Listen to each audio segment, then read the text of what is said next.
Hello and welcome to the Weekly Stuff Podcast with Jonathan Lack. And Sean Chapman. We are here to talk about stuff this week on the show. Our primary topic is going to be an in-depth, spoiler-filled review of God of War 2018. Asterisk on the title. Yes, we have both finished it now because we did a sort of overview, gameplay kind of discussion last week on the podcast. Now it'll be full spoiler extravaganza. It'll be everything. Yes, we still think it's a good game. Yes, it's a really good game. Yes, you should play it if you have a PS4. And if you don't have a PS4, I don't know. I don't know what to tell you. If you're not convinced by now, I really don't know. Yeah, there are some good games on it. A couple. Yeah, especially then there'll be Spider-Man later this year. I think this is going to be a very good year to own a PS4. Yes.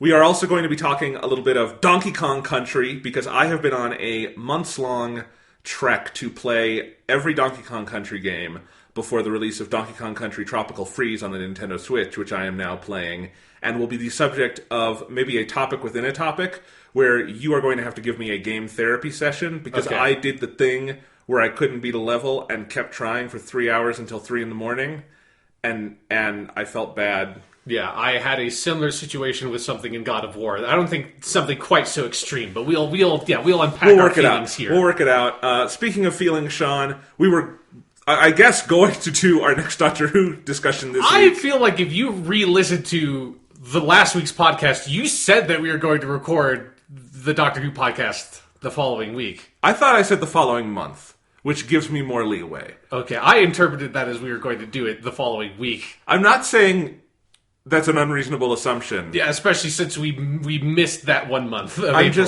I'm just saying I haven't thought about it. Okay. And so that's what happened. Because I'm just saying I listened to it like 2 days before we were originally going to record the podcast about the Chimes of Midnight, and it has now been almost a month since then. And so it's like I'm really going to have to re-listen to the whole thing again. I know. Things get pushed back. I'm sorry. I'm going on a car trip this week. Maybe I'll listen to it then. There you go. That'd be good. That would be a good time to do it. Time. In any case, there will be another Doctor Who thing at some point. Yes, it would be bad for us to flake out on the last episode of like that cycle. It really would be. Again, fitting if it's the 8th Doctor because of everything that happened to the poor guy. But, but we can only make that joke so many times. We can. So we will get to it at some point. Today, though, got a loose episode. I don't have any news on the outline. There was a new Red Dead trailer that showed us nothing we didn't already know, so I'm like, whatever. Yeah, it felt like that should have been the trailer before the last trailer, because I feel like the last trailer showed us more than this trailer did. It still wasn't much. I don't know. I cannot. There's been 3 so far, I think. I can't distinguish. They're all the exact same thing. We know literally zero about that game. One day, maybe. I'm sure it will be fine, but we'll see. Yeah, I'm not. This is not unusual for Rockstar. I feel like this is what they always do, and then like a month or two before the game actually comes out, they'll do their weird thing they do where, like, I remember very strongly GTA 5 had that trailer where it's like just this lady talking about like, here's Grand Theft Auto 5 and here's all the stuff you do. It was like a 5-minute trailer of just this lady talking to you. It's like they completely eschewed any sense of making it an in-world trailer. I bet we will get something like that in, like, August. Sure. I'm less annoyed at Rockstar, though. I'm more annoyed at the internet. Like, I don't want to talk about it until there's something to talk about. There's literally nothing to talk about with this game. And so it's like, just cut the SEO bullshit. No, Jonathan, there's one thing to talk about with that trailer. There's a young John Marston. Sure. Which is something that we basically mostly... Like, here's what we knew before that trailer. Young John Marston is probably going to be in this game based on everything we know about it. This is what we now know. He's definitely in that game. Okay. I don't care that much. Yeah. I like Red Dead 1 a lot. Yeah. But we'll see. Anyway, so that happened. I don't think anything else really of note in the stupid news happened. Yes, the stupid news. The other news... Oh my God. It's a never-ending maelstrom of utter shit. Yeah, but that's not the kind of podcast this is. That's our spin-off podcast, an utter maelstrom of crazy shit. Yeah.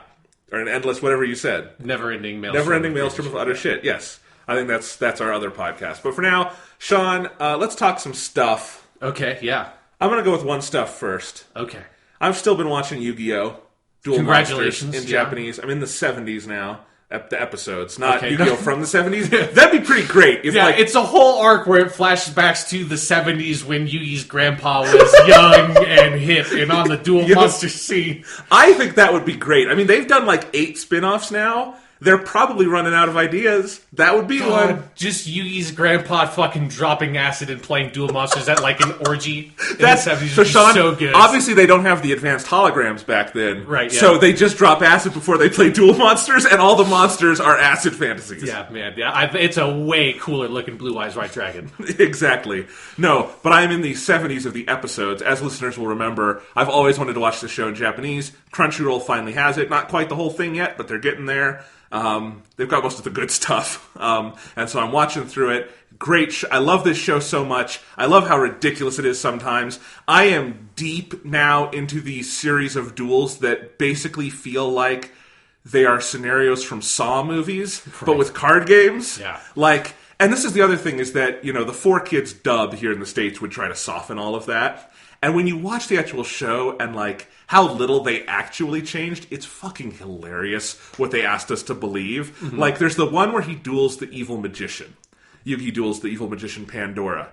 And they both use the black magician card and all that. And anyway, that's the one where they have the buzzsaws at their legs. Yeah. And every time they lose life points, the buzzsaw comes closer, and it's going to, you know, cut off their legs if they lose the duel. And I remember, and that's just what it is, because in that season of Yu-Gi-Oh!, the villain, Merrick's whole plan is he just wants to kill Yugi. Like, that's a thing they, like, really obfuscated in the dub. But, like, that is literally, he just wants to murder this kid because he has the soul of this pharaoh he hates inside him.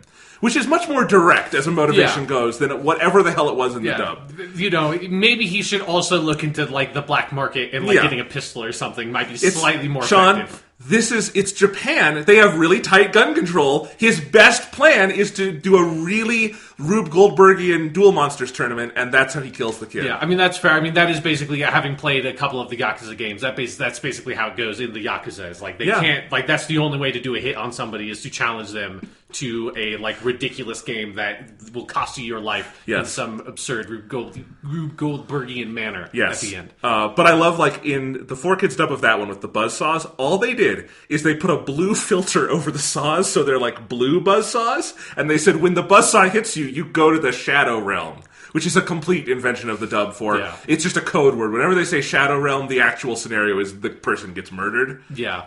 My favorite versions of those are like it was really prominent on a Dragon Ball Z Game Boy game, Legend of the Super Warriors or whatever the fuck the title was, where they they basically control F like die or kill. It was like defeat and be defeated. It's just like, I'm going like, oh no, Krillin got defeated. It's like, no, he blew the fuck up. It's a bit more than defeated. Or when they went to hell, and in English they changed it to Hiffle. Yes, the Home for Infinite Losers. Which is still... I still am fond of the Home for Infinite The best one ever, I think, in the original Dragon Ball Z dub is when Nappa is going after all the people in the helicopters, and he's killing them, and they all are fucking dead, but in the dub, Master Roshi points up and says, don't worry, I can see their parachutes. And they didn't, like, animate any in, it's just we trust Master Roshi, he saw their parachutes. Yeah, they're alive. It's all good. Yeah, there's that one, there's the duel where Yugi and Kaiba have to duel together on the building, and the whole idea is if they drop to zero, a bomb will go off and they will fall through the skyscraper to the bottom. I'm particularly fond of that one. And then I'm in the middle of the duel now where Merrick has controlled Jinochi's mind. Oh, no. And they are both tied to an anchor at the pier. And when they die, when they lose their life points, the anchor will drag them into the sea. It's like... That's a dilemma because it's like Yugi will either has to live and kill his friend or lose the duel and die. Yes, and that's my favorite one because it's also like there's the mental sadism of it. Yeah. Of like, it really does. It's a Saw game, and this is like years before the Saw movies were a thing, is what's so funny. But like, that's so what it feels like. Yeah, it's like the next one is just like he's fucking stuck tiny needles in every single card, so when you like draw a card, it just injects a little bit of poison into you. So it's like if you draw too many cards, you die.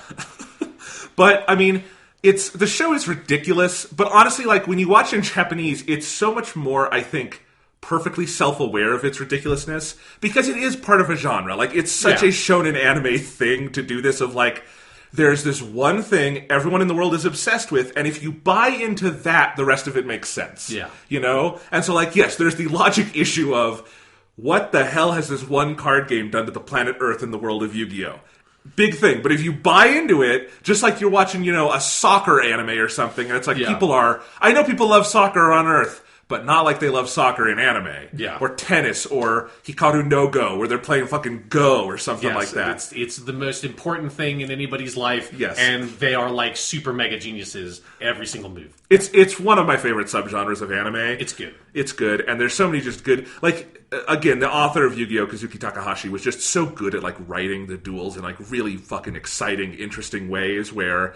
You know, and there's a formula to it that is so like comforting and reassuring of every time they're going to be really the underdogs and something really bad is going to happen, but they're going to turn the tables. And when they do, and that music of them turning the tables plays, you get pumped every time. Yeah. And something we don't get like in TV much anymore, that kind of the formulaic television thing. Yeah. Because serialized television has mostly replaced that. But there is like... There's just a fun dopamine hit kind of thing to that. And actually, anime is good at mixing those two things so well. Yeah. The serialized and the formulaic.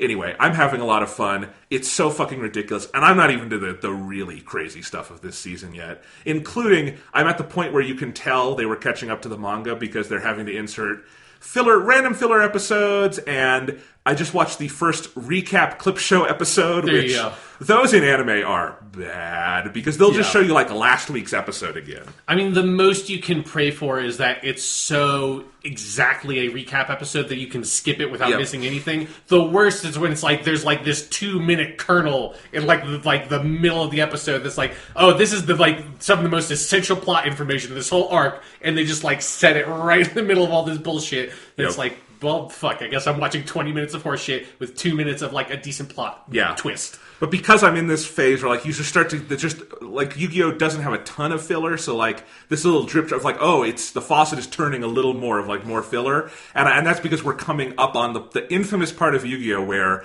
in the middle of the Battle City arc, the longest arc in Yu-Gi-Oh, they ran out of chapters, and so there's a 25 episode filler arc in the middle where they're on the fucking blimp to the finals, and it gets diverted to the video game world. I still think that is the most ridiculous example of filler I've ever seen, because most filler at least has the decency to wait until your story is over. Yeah. Yu-Gi-Oh! Like, no. Mid-story, we're going different villain. Kaiba's kind of the main character now for 25 episodes. Like, and I actually like those episodes from memory. I haven't seen them since I was a fucking kid, but like, filler is fascinating. Yeah, it comes in many shapes and sizes. And it is one of my favorite topics in anime, and just like looking at how this happens, what it means, and it is still one of the more exciting things about what Game of Thrones has become to me. It's like, it is the Western filler, and it's like, what the fuck is happening to the Game world? of Thrones is very strange and weirdly anime-esque in what it's had to do. Yeah. But yeah. Anyway, alright, but that's my thing. I'm just having fun with that. What's your thing? Yeah, my thing, going from Yu-Gi-Oh! To literature. This is something I don't. This is something I don't usually talk about that much on the podcast. Is all of my literature bullshit that I do. But because it's like sort of pursuant to the God of War discussion we're going to be having, I've decided to finally actually dive into Norse mythology as a subject instead of just being this thing I kind of know about around the edges, and I've read bits and pieces here and there. I've obviously read Beowulf a couple of times as a part of. You have to read Beowulf at least once to be an English major, or they kill you. It's something that happens. It's one of those. There's a buzzsaw coming at you until you finish the book. Exactly. Yeah. It's like, God, this fucking just bit with the fucking dragons just going on forever. But I gotta fucking read it. But yeah. So and then obviously I've read little bits of some the Poetic Edda and all that kind of stuff, and I kind of understood the history of Norse mythology and that kind of stuff. And maybe we'll talk about some of that when we talk about God of War. But I have never really dug in and actually read the real stuff, and I'm not yet I've not yet decided I'm going to read the Poetic Edda and the Prose Edda, which are the two kind of texts that we have that are they're not actually primary sources, but they're the closest thing we have to primary sources on Norse mythology. I will probably end up getting there, but instead I have, and this is kind of some recommendation stuff for the podcast, and for you, Jonathan, if you're interested. I picked up 2 books that got here today as we're recording the podcast, so I have not had a lot of time to read them, but I've read kind of the intros to both of them. The one book is Norse Mythology by Neil Gaiman. I have actually seen multiple people on Twitter buy this since God of War came out. Yeah, I'm sure Neil Gaiman is very, very happy that God of War came out and is very popular, because this book came out only a couple of years ago. And what it is basically Neil Gaiman decided to take the existing texts, like I said, the Poetic Edda and the Prose Edda, which are the two main sources that we have, and take those stories and kind of like do what he can to kind of modernize, like not like set them in contemporary times, but not obviously modernize the language. It's all written in prose, and he kind of like puts it all together into one concrete form instead of the like what actually exists is like some like multiple different versions of the same stories and kind of that stuff. He sort of takes this thing of like, okay, I'm going to take this bit from this version of the story, this bit from this version of the story, and kind of like put them together and make a kind of cohesive telling of the major stories of Norse mythology, which all relate around Odin, Thor, and Loki. And so I think it's a really cool package. I've only read the intro and kind of like the first couple of chapters, which mostly tell about the beginning of the universe with Ymir the Giant and all that kind of stuff. But it's really well written. I think it's a smart text. It's pretty short and quick. So I think if you've played God of War and you're interested about the storytelling stuff and like all the stories that Mimir tells and all that kind of stuff, I think this would be an awesome book to pick up. It's very readable. It's very approachable. I would definitely trust Neil Gaiman to tell me those stories. Yeah, because one of the things that's interesting is that he is one of the main reasons I know anything about Norse mythology anyways, because Odin, Thor, and Loki are three really significant characters to a couple of volumes of Sandman, the graphic novel series he did. And so that was one of the things I read that got me interested in actual Norse mythology as opposed to like the Marvel, like, it's kind of Norse mythology. If you like, you kind of squint at it, it's got Thor and Loki and Odin. They're all pretty different than they are in those stories. All of his stuff in Sandman was based on the actual myths, and so that kind of got me interested into that. So yeah, like he's someone I trust on that as well. The other book I got, which is nowhere near as approachable and is not something I would recommend to someone that is a casual reader or is like casually interested in this stuff, but only mega like lit nerds like me that's like want to actually like dive into some of this shit. J.R.R. Tolkien in the 1930s wrote a retelling of a lot of the stories from the Volsung Saga, which is one of the other like kind of existing texts that deal with Norse mythology. All the dragon stuff in the dragon side quest in God of War kind of touches on characters from the Volsung Saga. But J.R.R. Tolkien in the 1930s decided to rewrite those and kind of like write portions that were missing and that sort of stuff in the original poetic form in modern English. Because for those who don't know, J.R.R. Tolkien was not just like Lord of the Rings guy. Like he was a full like, you know, tenured professor in linguistics and mythology. Like one of the leading and most respected translations of Beowulf, modern English translations of Beowulf, was done by J.R.R. Tolkien. He taught at Oxford. I mean, he taught at Oxford. Like it's part of why Lord of the Rings took 12 years to write. Yeah, he had a day job, and it's also one of the reasons why if you're playing God of War, you're like, man, it's just sort of weird that there's like ogres and trolls and elves and shit. Like, isn't that all Lord of the Rings? It's like, no, like Tolkien got a lot of that stuff from Norse mythology and pulled it in because one of his ideas with Lord of the Rings was to try to make a unified Anglican version of mythology, which is just that's a larger discussion to have another day. But anyways, what J.R.R. Tolkien did is sort of rewrite these stories, and then it was released a couple of years ago, or maybe like in the 2000s, with obviously editing by Christopher Tolkien, who's sort of dealt with all that stuff. And it's The Legend of Sigurd and Gudrun, and it's a like only for literary nerds text because only about half of the pages are the actual book. All the rest of it is like it's got a foreword, it's got 3 different introductions, it's got commentaries, some of which were written by J.R.R. Tolkien, like about the subjects, and all that kind of stuff. So this is more, if you liked some of J.R.R. Tolkien's other writings, like The Children of Húrin, or that kind of stuff, that's not like just Lord of the Rings, or like some of the Silmarillion stuff is a bit stylistically like this, you might be interested in picking this book up. I think it's like really cool. I'm really excited to get into it. It's all poetry, so like it's obviously it's narrative poetry, but still don't pick it up and expect like it to be Lord of the Rings. I am one of those people who fucking loves the poems in Lord of the Rings, though. Yeah. So I'd be into that. Yeah. I think Tolkien is such a fascinating guy. Mm-hmm. I think if he were alive today, one, he'd be horrified by how we all treat Lord of the Rings. And two, he would look at fucking the Middle-earth Shadow of Mordor games and just like, I'm checking out of this reality. I got to come back to life. I don't want it. I'm going back to the grave. Yeah. No, but I think he would look at all those games and he'd say, if you're gonna bastardize my work, could you at least like do a visual novel of Baron and Luthien? Like, what the hell? Yeah. This is, come on. Yeah, then he'd get to work and it's like, well, there's a couple of other languages I didn't fully invent for Lord of the Rings. I might as well get to that. Yes. Man, just it's insane that we still have books of his coming out. Yeah, Anyway. he had so many writings just sort of like around that. Yeah. They're being discovered and edited and put together. I know I'm getting you off topic, but it's Yes. cool. So yeah, nice. I cannot wait until next week's topic when you have read well into Norse mythology, and we will do a live viewing of Thor Ragnarok, and you will nitpick the whole thing. Yeah, I mean, it's a very different interpretation of Ragnarok. I mean, it's like fucking Hel is not Thor and Loki's sister. Like, come on. Like, Hel is Loki's daughter. What the fuck is even going on? That'd be great. But anyway, it would be the nerdiest Mystery Science Theater 3000 ever. Yeah. It's just like, let me break out my Penguins Classic Edition of the Volsung Saga and read you this section. Yeah. It's an 8-hour long. We have to keep pausing so you can read us Norse poems. Yeah, and it's like, and according to this footnote, yeah. Well, I am sure we will talk a good deal of Norse mythology later. Yes, I'm because excited to do so. God of War is chock full of it. Yeah.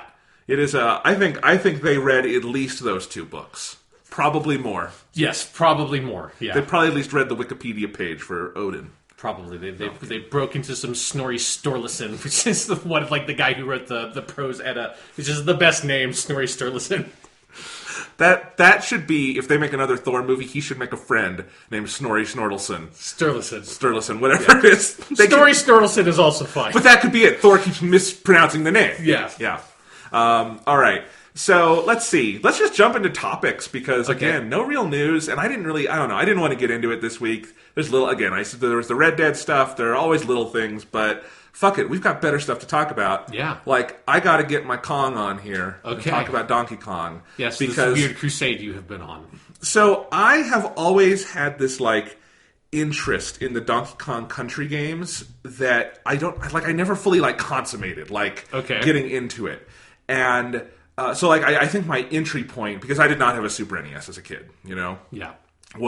I probably did play the games a little bit with their GBA remakes. I think, had Donkey Kong Country 2 on the GBA. That was the one that you played as Diddy and Dixie, but did not play as Donkey. Yeah, that was the one. I never owned them. I do now for this project. I got them, but I never owned them, but I probably rented them because that was kids renting games was a thing once upon a time. Yes. Yeah. Anyway, so I never really got into it until in 2010 was when Donkey Kong Country Returns came out for the Wii, and that was the first one made by Retro Studios, who made the Metroid Prime trilogy, and they had come back to do a new Donkey Kong, and Donkey Kong hadn't been around for a while, and that game sold like gangbusters. It sold more than the entire Metroid Prime trilogy combined, which I'm sure made some people hang their heads. But anyway, not the people at Retro who were still there. They were probably happy their game sold well. But anyway, that game was a big hit. But I also remember kind of like liking it, but also sort of bouncing off it at the time because I didn't quite get what it was. Because that game came out in kind of the wave of like we'd had new Super Mario Bros. Right.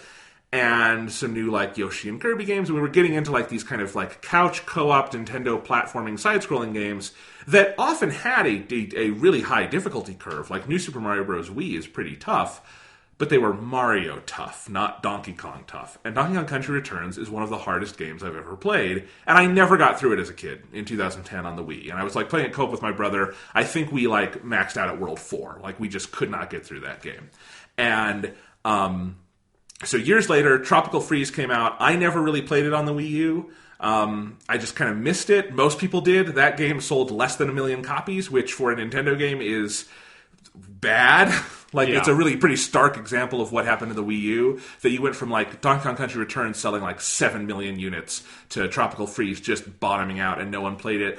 But especially like when it came out and then over the years, that game has had a true like critical reputation build up around it, as I think people have, because I think part of it is like the moment for Donkey Kong came back around where like people started looking at games like that as more than just colorful cartoony Nintendo games. I think like platforming and that kind of design has just had a new vogue, you know? Like, I think evidenced by something like Sonic Mania last year, which would not have been made in the form it was 10 years ago. Right. Or even 4 years ago, I think, when Tropical Freeze originally came out. So when it was announced for Switch, I said, all right, I'm going to get this game on Switch. I'm going to play the shit out of it. Looks great.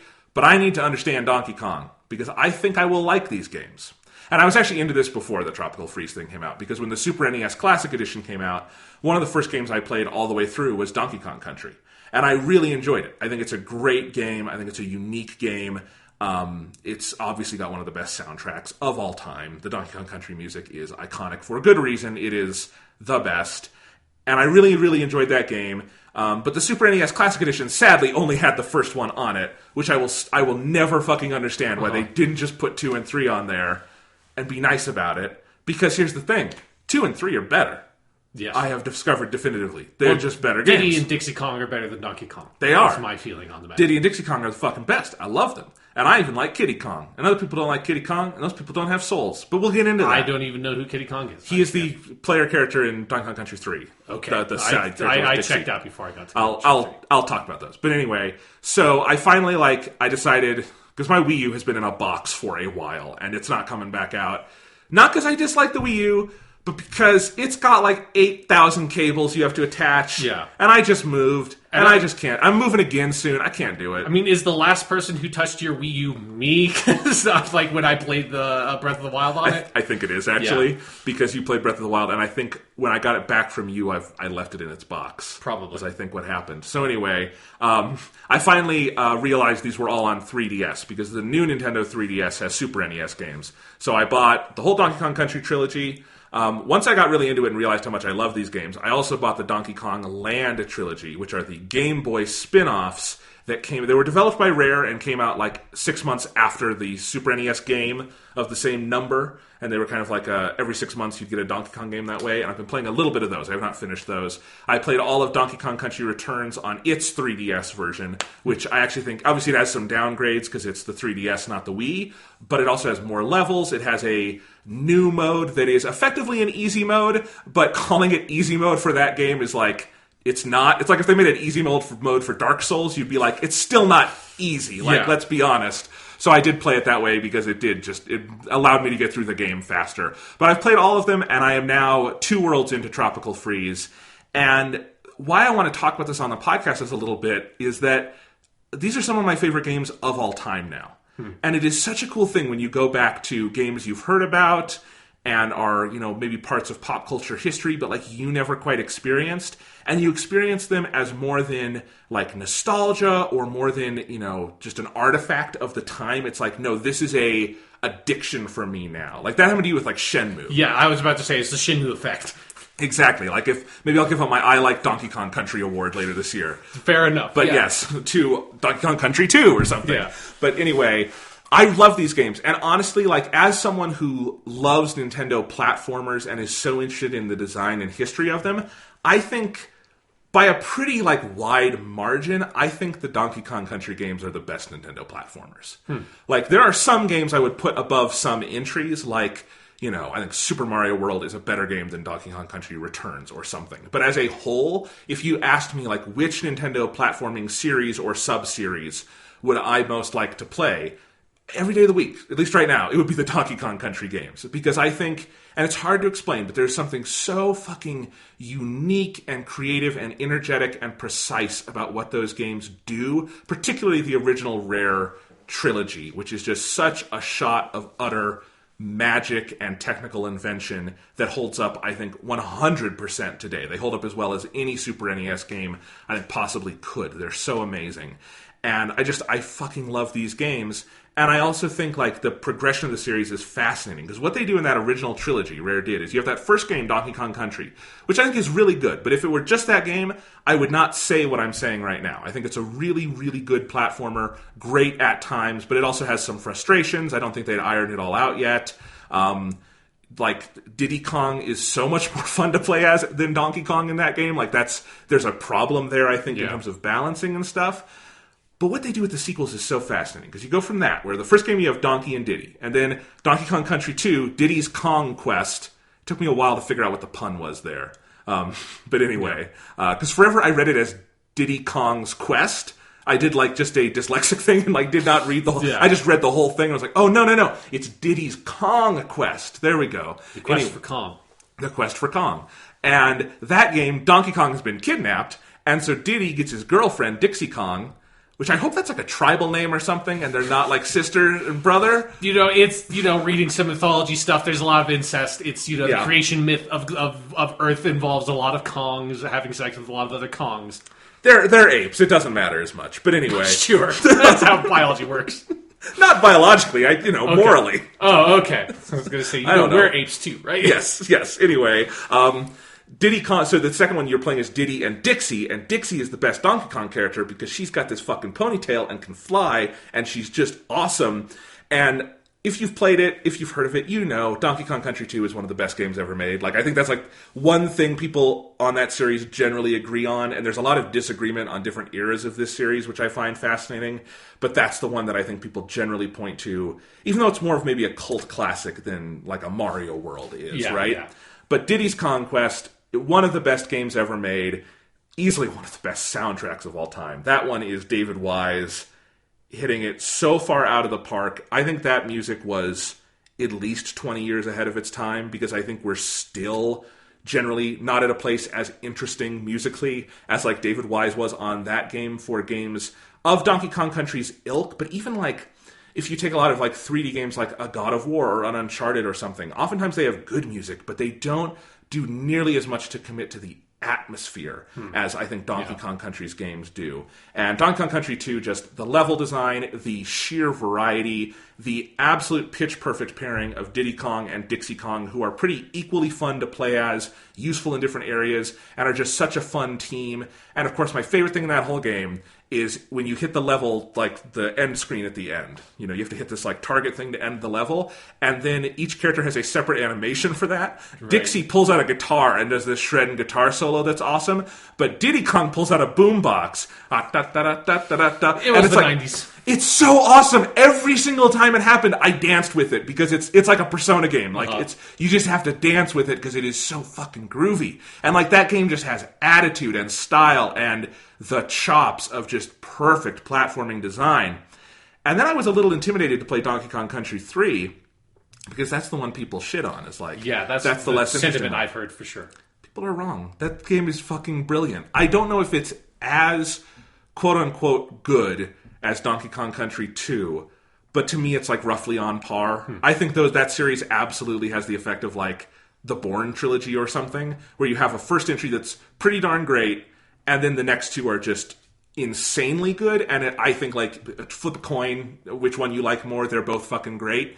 And I really like Diddy's this third one. Now Donkey and Diddy have been kidnapped, and so Dixie is the hero, and she has her little cousin Kitty Kong, who's a baby Kong, but he's big and he's in like a onesie. It's weird. Okay, yeah. But I do like him. I think he's a cute little character. And so Dixie and Kitty are the characters this time, and they are in the northern Cremosphere, where the Kremlings come from. Yeah. And they're going there, and that one has a different world map where you have like this little glider ship thing where you go around the map, and that's how you go find like the different worlds to go explore. And I think all that's really fun. I think like the exploration side of that game is leaps and bounds above the other two. Some of the level design maybe is not, but what I like about Donkey Kong Country 3 and why I think other people don't like it as much is it's a much slower game. It's slower paced. Levels are much more cerebral in how they're put together. They're a little more puzzle-oriented. They're more exploration-oriented.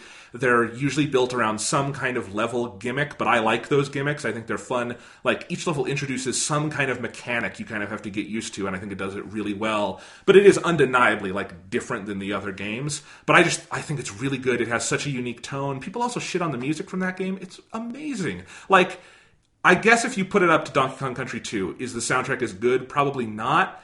But I don't know. That's like rejecting the Persona 3 music because you like the Persona 5 music more. Mm-hmm. I don't know. It's a weird thing to me. It's all great, and it's all of a piece, I think. So I just love these three games. Donkey Kong Country 3, I thought I was maybe even kind of tapping out because I played these out of order. And I did 1, 2, Donkey Kong Country Returns.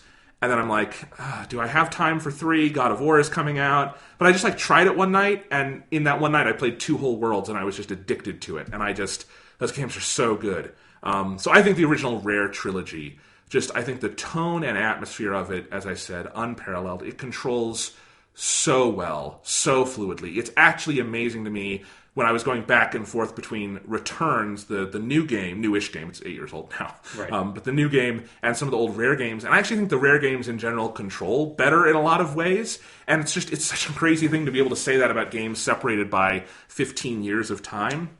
I think Rare was just really on the ball then. And I also think those games are graphically beautiful. There's something about... I think some games from this era did it better than others. But the whole pre-rendered graphics thing, which we really only had for those couple years in the 90s, Yeah. where you have those backgrounds, like Final Fantasy VII is probably the most famous example of it outside of this. But I think those can often be really beautiful, depending on how you put them together, because they're like these... because they're not real time, it's like these interesting, dynamic little like dioramas you have in the background, and everything happens like against that. I think Final Fantasy VII is occasionally a pretty clunky implementation of that.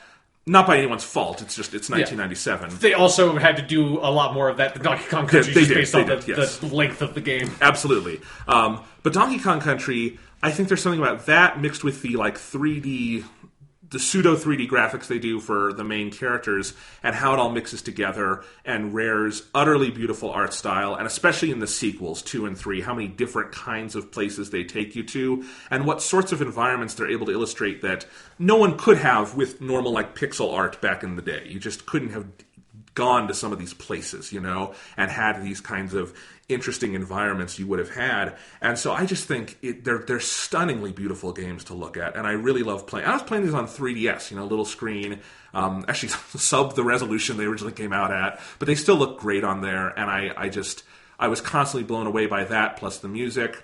And then I do think it's a fascinating thing to transition to this new series of games made by Retro Studios, who are obviously insanely talented developers. But, Metroid Prime is a very different beast than Donkey Kong. Yeah. And they made that transition so smoothly. I think Donkey Kong Country Returns has some issues. I do think there are points where they go too far with the difficulty. That is the hardest game I have ever beat, probably. And I'm playing the sequel right now, so that will probably change, because I think Tropical Freeze is even harder, although the challenge feels more fair and fun in Tropical Freeze. I think it's better balanced from what I've seen so far. But overall, like, Returns really is an interesting thing because Retro totally took this series and made it their own. And I think it's an interesting case study because these are both examples of Nintendo giving one of their big characters to a Western developer. Rare is a Western developer, obviously, and Retro is based out of Austin, Texas. And that had worked very well with them for, Metroid, and Rare had done some little things for Nintendo before. But these are just both, I think, super interesting examples of that, where this is a Japanese-style game in its DNA, right? Because this kind of platformer was invented by Nintendo and these kinds of people. So you pass it over to these Western developers, and what kinds of takes do they do on it is just a super interesting thing to me. And the ways Rare and Retro are so different. One of the things Retro does is your main player character in the Retro games is Donkey Kong. You don't play as the other characters. And I do miss that from the original games, except what they did is, with one of the things they're able to do with modern technology is make Donkey Kong a much more interesting playable character, because they're really able to convey his weight. Mm-hmm. Like, if you listen to it with headphones and you watch him lumber along, the way he moves on his front legs, and he just has so much weight, sound to his movements, and he'll start slowly and gain speed as he goes because he's heavy, and so he moves faster the more he goes, and just the way he jumps, and how you have to time those things. The physics engine of these new Donkey Kong games, I think, is fascinating and really, really accomplished. And then Returns is just, it's kind of a nostalgia fest. It's a lot of throwbacks to stuff the other games did more than it is inventing its own stuff. But it is still just, I think, a top-notch platformer, and a much more, I think, inventive and interesting one than a lot of the throwback platformers we were getting in the era that came out, like a new Super Mario Bros., which I like a lot. But this is just, I think, a manifestly better and more interesting game, but also something that you can tell why it threw people off when it came out, and why I think Tropical Freeze landed with a bit of a thud, is that these are real hardcore platforming games, and difficult games don't look like Donkey Kong anymore, you know? Right. They don't look cartoony, and I think that was an alienating factor for a lot of people, including me when I was a kid. And coming back to it with a fuller understanding, I found that game immensely rewarding, and I really love the 3DS version. I think the 3D is good. The Wii version has all these waggle controls that make it hard to play a very precise platformer. So the 3DS, you get to just use buttons, and that's very nice. Who'd have thunk it? Buttons. Oh, yeah. Yeah. Anyway. They're nice. They're very nice. And just looks good, and it doesn't run at a full 60, obviously, because it's the 3DS, but I still love that game on that system. And now we have Tropical Freeze out on the Switch, and holy shit, every single thing I've heard people say about this game for 4 years is so utterly manifestly true. Donkey Kong Country Returns is good. Tropical Freeze, 2 worlds in, I can say, isn't just great. Like, it's going to be one of those games, unless it takes a dive from where I am right now, that I will be thinking about come Game of the Decade time next year, for that top 10 list, because we're going to be doing that next year. God. It's going to be crazy. Anyway, and it is just, visually, it is stunning, full HD, 60 FPS, and these beautiful tropic environments. Every world is a different island with a truly, unique theme to it, and the way they build levels there's fewer levels, but they are longer and more complicated, and I think it's actually a really beautiful, interesting mix of the Donkey Kong Country 2 versus 3 ethos of sort of tight, engaging platforming versus sort of gimmick mechanic driven stuff, where Tropical Freeze is this perfect blend with all of the more specific physics based stuff Retro had brought into the series. I love all of that. The music is the biggest step up, because Donkey Kong Country Returns, the original, was just recycled music from the original, not even the original trilogy, just the original game. Donkey Kong Country, not literally they use the same tracks, but remixes and stuff, with a couple of new tracks that are good. The remixes were done by Kenji Yamamoto, who is the Metroid composer, and there's one track in Donkey Kong Country Returns that is absolutely and obviously a Metroid song that he must have written for a different Metroid game and not used, and it's the weirdest cognitive dissonance to me. Yeah, because that's 2 really different styles of music. Very different. Yeah, one is ba-da-ba-ba, yeah, and then others super atmospheric, dark sci-fi story. Yes. But for Tropical Freeze, they got David Wise back, who doesn't compose for enough games anymore. Yeah. And he wrote a whole new score for Tropical Freeze. And when I say whole new, I mean every fucking level has its own music. Not this level type has its own music. Every level has its own music. And it is unbelievable. It is some of the best video game music I have ever heard. Because, again, David Wise hasn't been composing much lately. The last time you've probably heard music of his you truly remember was maybe the N64 days. Mm-hmm. Technology has come a ways. He can just make music now and not have to worry about any technical limitations. There's a level in this game, I think it's Windmill Hills, that has a harmonica main line in it. It's one of the most amazing things for a video game I've ever heard. So you put that together, the level design, the challenge, the creativity, it's just fucking beautiful, amazing. They've added extra helper Kong, so you can play as, you don't play as them, but they're with you, Diddy, and then they've added Dixie and Cranky Kong, which I think is hilarious. Cranky Kong does the Scrooge McDuck move of bouncing on his cane, which is awesome. But I love playing as each of them, and they're a little more helpful to the player than Diddy Kong was in Returns, so you're not literally controlling Dixie, but she still has her ponytail and does the ponytail-related moves, and that's very helpful. But I am loving this game. I love this whole series. But now we do have to talk about the experience I had the other night. Okay. Where this was the day the game came out. And I played through the first 2. I'm playing it very thoroughly, because one of the ways I think Retro does collectibles very intelligently in these games is that in the old games, the rare ones, you could get Kong letters in each level. Right. You could find the K-O-N-G. And in the rare games, that would give you an extra life. Nice, but not essential. All the time. Sometimes very essential. Yeah. Depends on how you're playing it. But in the retro games, the Kong letters, if you get all of them for each level in a world, you get an extra level in that world. And it's like a challenge level. And if you beat all of the challenge levels, you get an extra world with new levels, which I think is a really cool way to do it. Right. And the Kong letters are specifically placed in challenging places where you're not going to miss seeing them, but it will take a little extra effort to go get them. So you are rewarded for challenge with more challenge, which is cool. I think it's a very smart system. So I did World 1, great, loved it. The last level was challenging, but fun. Did World 2, loved it, it's also good. Get to the challenge level, it's 11:45 at night, and I'm thinking, okay, I'll knock this one out, I'll go beat the boss, and then I'll go to bed. And that'll be, maybe it'll be 12:30 and I'll be good to go. I beat the challenge level at 3 in the morning. Okay. Did not go play the boss. Did not do that. Went to bed, felt physically ill from exhaustion and fatigue, and woke up just kind of hating myself. Okay, first question, why did you not stop and go to sleep and try again the next day? I did realize something the next morning that I think helps explain this. Okay. When I got up in the morning, went into the bathroom, morning routine, looked at my anxiety medication and realized I hadn't taken it in 2 days. And I think I have to say, I have anxiety. I know that. That's like a diagnosable thing. We're getting real now. Yeah. I think I'm also obsessive compulsive in some ways. I don't know. I've never been like analyzed for that. But I think the Donkey Kong thing kind of proves it. Because, Sean, I can't tell you how much I wanted to stop at like 12:30 and say, I will try this tomorrow. It doesn't matter. It's a cartoon fucking monkey. Yeah. It's an ape. Hey. It's an ape, sorry. It's a cartoon ape and a bunch of penguins I have to bounce on. It doesn't matter. I can let go.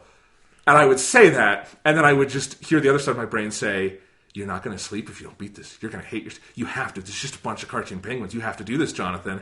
And I realized how unhealthy it was probably at like 1:30 in the morning. Of like, this is compulsive behavior going on here. I think if I had taken my meds, it wouldn't have happened. I think it would have controlled it. But no, I got compulsive about it. It's the hardest level I have ever seen in a video game. The whole thing is... I have my Switch with me. I should just pull it out. I'm not going to do that. I'm not going to do that because I would not recover in time for the rest of this podcast discussion. But what it is it's called Bopopolis, and the whole idea is that there's like no platforms in the level. You have to bop on the heads of enemies to get through the level. It's a challenge level, so there's no checkpoints. There's a lot less. It's a lot less forgiving, and the move you have to execute perfectly throughout that level is the bop, which is probably the shakiest mechanic in the retro games, because what you have to do is when you hit an enemy, like if you just bounce on an enemy and don't hit any button, you kind of bounce a little bit off their head and keep going. And they probably die if they're an easy enemy, right? Mm-hmm. But if you press the jump button at the right time while bouncing on their head, you will get a big boost off of them. And in Donkey Kong Country Returns, I will be honest, I never quite figured out what the hell the timing was, and it is notorious in Returns for being both weirdly precise timing and also indecipherable to figure out timing, and it's just a poorly rendered mechanic. But that game also doesn't make you use it that much. In Tropical Freeze, they did fix the mechanic. It is much more forgiving. It feels like a regular video game mechanic until you do a whole level comprised of it, where you're like shooting out of a barrel onto an enemy and have to execute it without ever having hit the floor. And I had to learn to get good at it and figure out what the hell is going on, because literally the first jump of that level took me like 20 lives to figure out. Because what you have to do is hit jump before you hit them, and then hold it a little bit after you get off. But if there's another enemy you want to bop off of, you have to release and then hit it again in time, and it is a timing game. Now, when you get into it, the great thing about these games, and I think this is true about platforming in general, is when you are on in a good platformer, it feels like you are making music with the game. It's the sensation of like playing an instrument, you know? Sure. It's a wonderful thing when you get it going until you fail over and over again. Same as with an instrument, I guess. Yeah. But anyway, so you get into the rhythm of it, but what this level is constantly you will make, one step forward, and then the next thing is something you are not going to see coming, and it will kill you, and you will go back, and you will have to figure out how to master that. But to master that, you're going to have to play through everything you got through so far, So it is devilishly challenging. I would get to a part where, like, I would be able to do the first, 30 seconds of the level reliably without even thinking about it, but then there would be a new challenge that would take me many, many tries to do.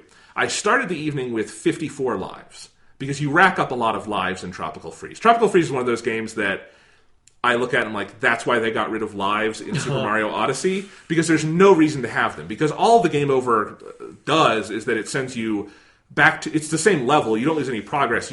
Anything you collected in the level you don't have anymore. That's the only, penalty. But otherwise, you just get to keep playing. There's no reason to have lives. It's a weird system that platformers are going to, at some point, need to figure out what to do about. And Mario Odyssey, I think, found a good approach to that. But anyway, you do have lives in this. I started with 54 lives. I did finally game over about 2:20 in the morning. Okay. And that's when I finally decided to kind of take a different approach. But anyway, it wasn't that I only did 50 tries between then. I probably did 200 or 300 tries because you're constantly getting new lives because there's so many bananas in the level. Okay. And things to get. So I would maybe lose a life every 3 tries. Something like that, you know, depending on where I got to in the level. Because if you get deep enough, you're getting multiple lives in one run. But anyway, you know, like there's this one part where you have to jump off multiple owls to get through, and I had to figure out that timing. And that was fucking such a bitch. But like half an hour later, I got it, and I never had trouble on that part again, really, or something, you know. But it would just keep going. And the part where I really felt the depths of despair, Sean, is late in the level. Not the end. I kept thinking I was at the end, and I wasn't. Is these penguins come at you. And they're flying penguins, and they're the first enemies in the level that are moving targets, laterally moving. There are a lot of enemies that move up and down, but those aren't that hard. If they're moving, like, horizontally, that's a lot tougher to time your jumps, because, again, you don't have anything to fall back on.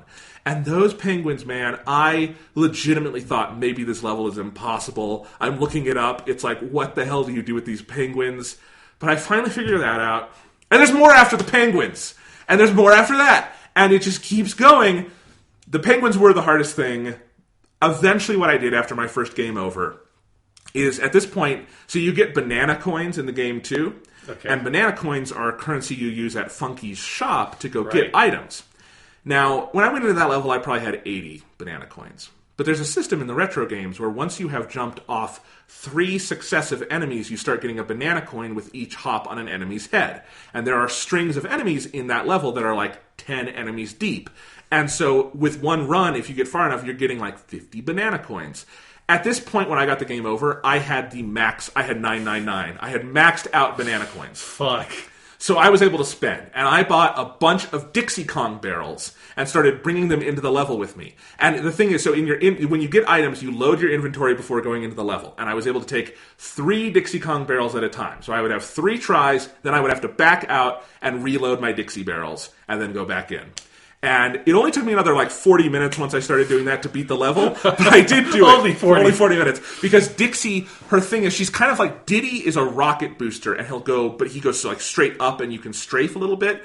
But Dixie, her hair thing kind of, because it waves a little more, you can get more movement on it when you hold the B button and hold the jump button, because she will even give you a little burst up, and it's really helpful on this level, and I was kicking myself for not trying it earlier. I actually thought, because I think this is the way it is in the first game, you couldn't bring a helper in with you. Yeah. And I didn't realize until later. So I tried it with Dixie, got through more, still was dying a lot, those fucking penguins, but I got through it with Dixie at the end, and I remember when I got to the end, and like, you get to the screen where like you have won, and like I wasn't even like done, it was playing the animation, I dropped the controller, my whole body just went limp, and I just like fell on the couch, and I just let out this like it was like I had been holding in breath for 3 hours. And I didn't even see the animation of what I won. It was just like I couldn't move for like 5 more minutes. And then I was finally able to get up, go upstairs, brush my teeth, and go to bed. And it was like the worst feeling, but also kind of the best feeling. But I don't know. Sean, I've only played 1 more level in the game since then. I've been really scarred. Understandable. That was an unhealthy thing I did to myself, Sean. So how long do you estimate like a full run of that section takes? Like if you beat that level, how long was that? Like a minute, 2 minutes? 2 minutes tops. Okay, yeah. 2 minutes tops.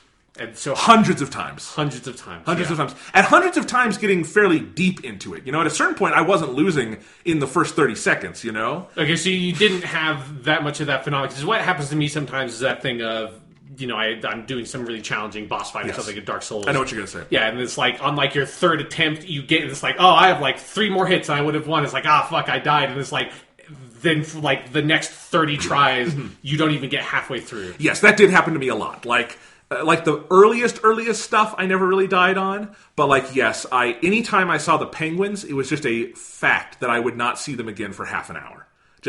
And I would start losing on parts where I had not. And that's the time, I should say, that's when you walk away. Because I guarantee you, I've experienced, I know this, this, that if you come back to it like an hour later, a day later, whatever, you will get further than you would trying it again right then. Because you will still have the skills, but you won't have the fatigue and the frustration, right? Yeah, and you like, I think you get in that cycle. You start psyching yourself out about it. It's Yes. like you failed at this part. You know you should have succeeded, and so then you're like self-conscious about it. Is what I feel like happens to me. There was a point, like in the 2 a.m. hour, where I got into like true existential despair in my head. Oh, that's like, some Dark Souls shit. Yeah. Of like, what are you doing with your life, Jonathan? You like Donkey Kong, but it's not worth this. It's just a cartoon ape. Well, what the? You have nothing. You have no friends. You have no life. You're single. What is wrong with you, Jonathan? You blew $60 on this fucking game.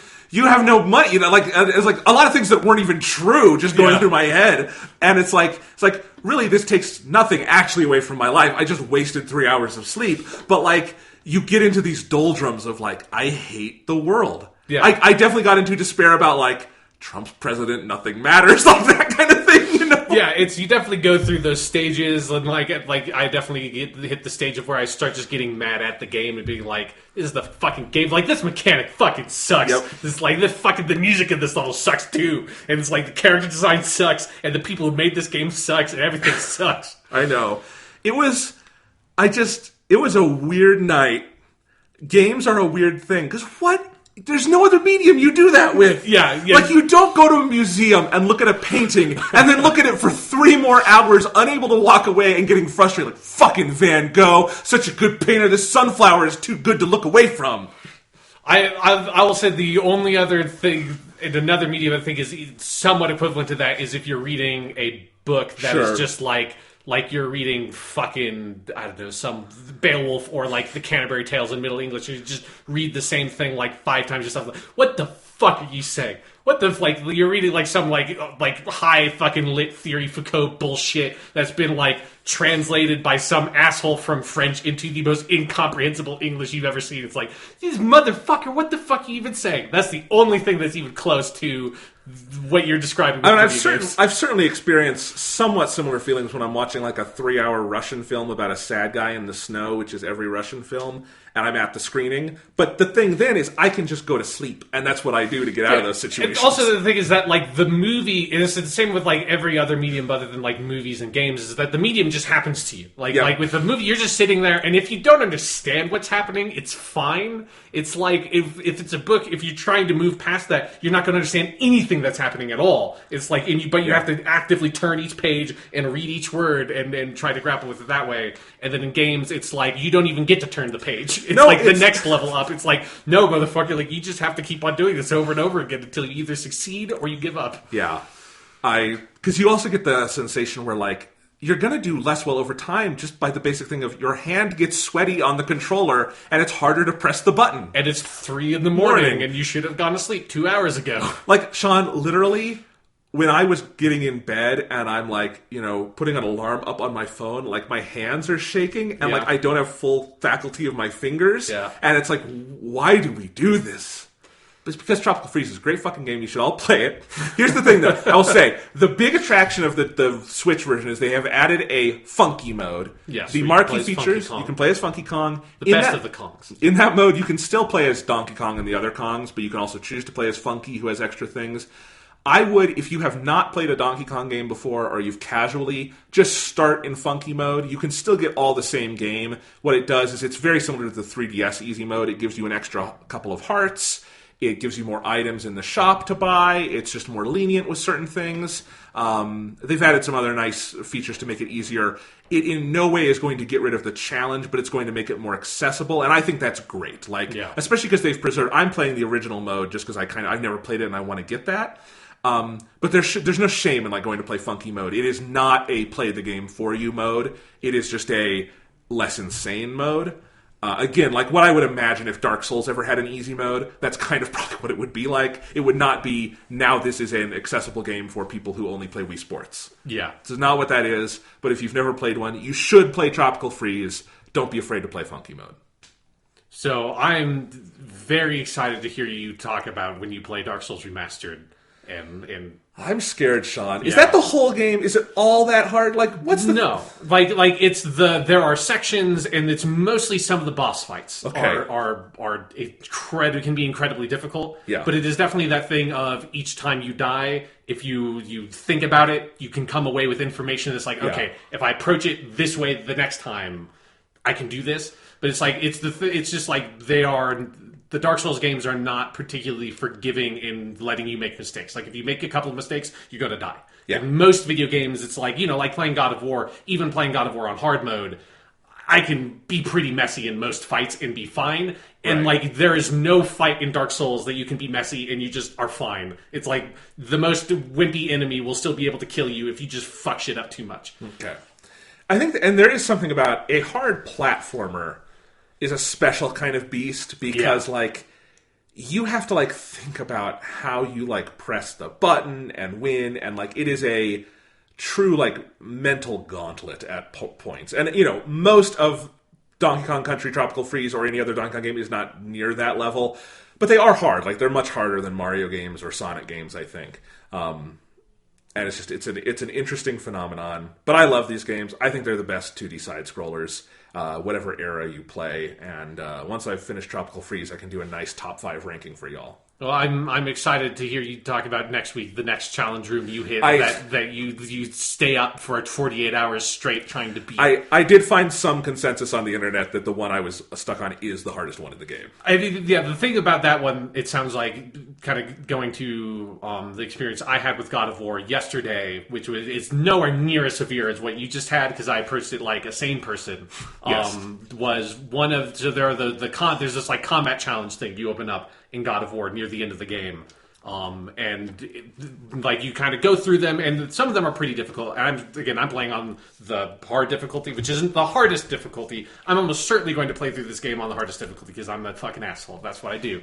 But I'm not on that one, but I'm still harder than normal. And so the normal set of God of War like combat challenges are difficult, but were pretty doable. But then you unlock a tier. Once you do all of them, you unlock a tier above that called the Impossible Challenge. And the way those combat challenges work is they both is like a bunch of enemies thrown together and like you have to clear them all. But they typically have another like condition on top of them. The one that I ran into that was problematic for me, which I think shares a condition similar to what you're describing with Donkey Kong, was if you get hit once you fail. If you get hit once you fail, and you have to restart the trial from the beginning. And it was like 20 enemies, I think, that you have to kill. And that was one that it was that thing of like on the 5th one, I got to a point where an ancient spawns, which is basically the last enemy you're going to kill. And he spawns in and there's like him and 7 other enemies. And I died to him the first time, and then it took me like 50 more tries to get there. Now, like most tries were just like, oh, that was like 30 seconds because I got hit by this fucking asshole I didn't pay attention to. But it was definitely that same thing of like, I knew I could do it, and just got into this cycle of being like, but I'm not doing it because I'm just like one stupid fucking thing hits me. And it's any of those challenges where it's like one mistake. You can't fuck up even once. Like you can't miss that timing on the jump. You can't miss the timing on this block. No, if you fuck up one time, you have to start all the way from the beginning. And that is the most excruciating thing a video game can do to you. It really is. And, I think a game can... And we're not talking about the extreme end, right? Like, these are both specific challenge levels. Yes, you in no way have to do this to play the game. And you should only do it if you're an idiot masochist. Sure. But, like, I think God of War in its combat and Donkey Kong Country Tropical Freeze in, its normal level design leverage that kind of thing in really satisfying ways, I think, generally, right? Yes, of like, absolutely. Generally one mistake won't kill you, but a couple might, and it is fun to play it in that sense of like, there's kind of this constant tension, but also this constant discovery, and there's enough leniency to let you do that discovery. I think it's the sign of any kind of skill-based game can do that really well. And God of War winds up being more of one than I think I thought it was going to be. Yeah, absolutely. But let's talk about God of War. Let's get into it. So we talked about the gameplay a lot last time. I'm sure we'll touch on it again because we've played more of it, obviously, and this game has a pretty, I think, deep relationship between gameplay and storytelling, and that's one of the good things about it. But, so Sean, I beat it. I have also gone on and platinumed the entire thing, and I will talk about some of that later. And you have beat the game, and you are in the process of cleaning everything up. Yeah, I'm pretty, like, the only things I have left to do is I have to finish all the stuff in Niflheim, and there's, I think, 2 Valkyries, and then probably, like, there's, like, whatever the boss you open up after you do all the Valkyries I have to do. No boss. You just hang out. Yeah, I'm sure. Yeah, you're picking up all these helmets just to decorate your house. Yep. You and your son have a picnic with the helmets. Yep. You just hang out. You, your son, your buddy, the head. It's just a great time. Let's be clear. Spoilers from here on out. Yeah. Spoilers in 5, 4, 3, 2. Oh my God! Thanos won at the end. Wait. Yeah. No. Thanos appears, and and your son turns into dust right in front of your eyes, and so does Mimir. Mimir's like, "I don't want to go, Kratos." I think that'd be pretty great. Yeah. It's the crossover you weren't expecting. So we really did not talk about the story much at all last time, other than saying we liked it. Yeah, so kind of establishing the premise, I think, was the furthest. Yeah. Now that we've finished the game, I guess we'll just start here. Yeah. We've seen the whole scope of it.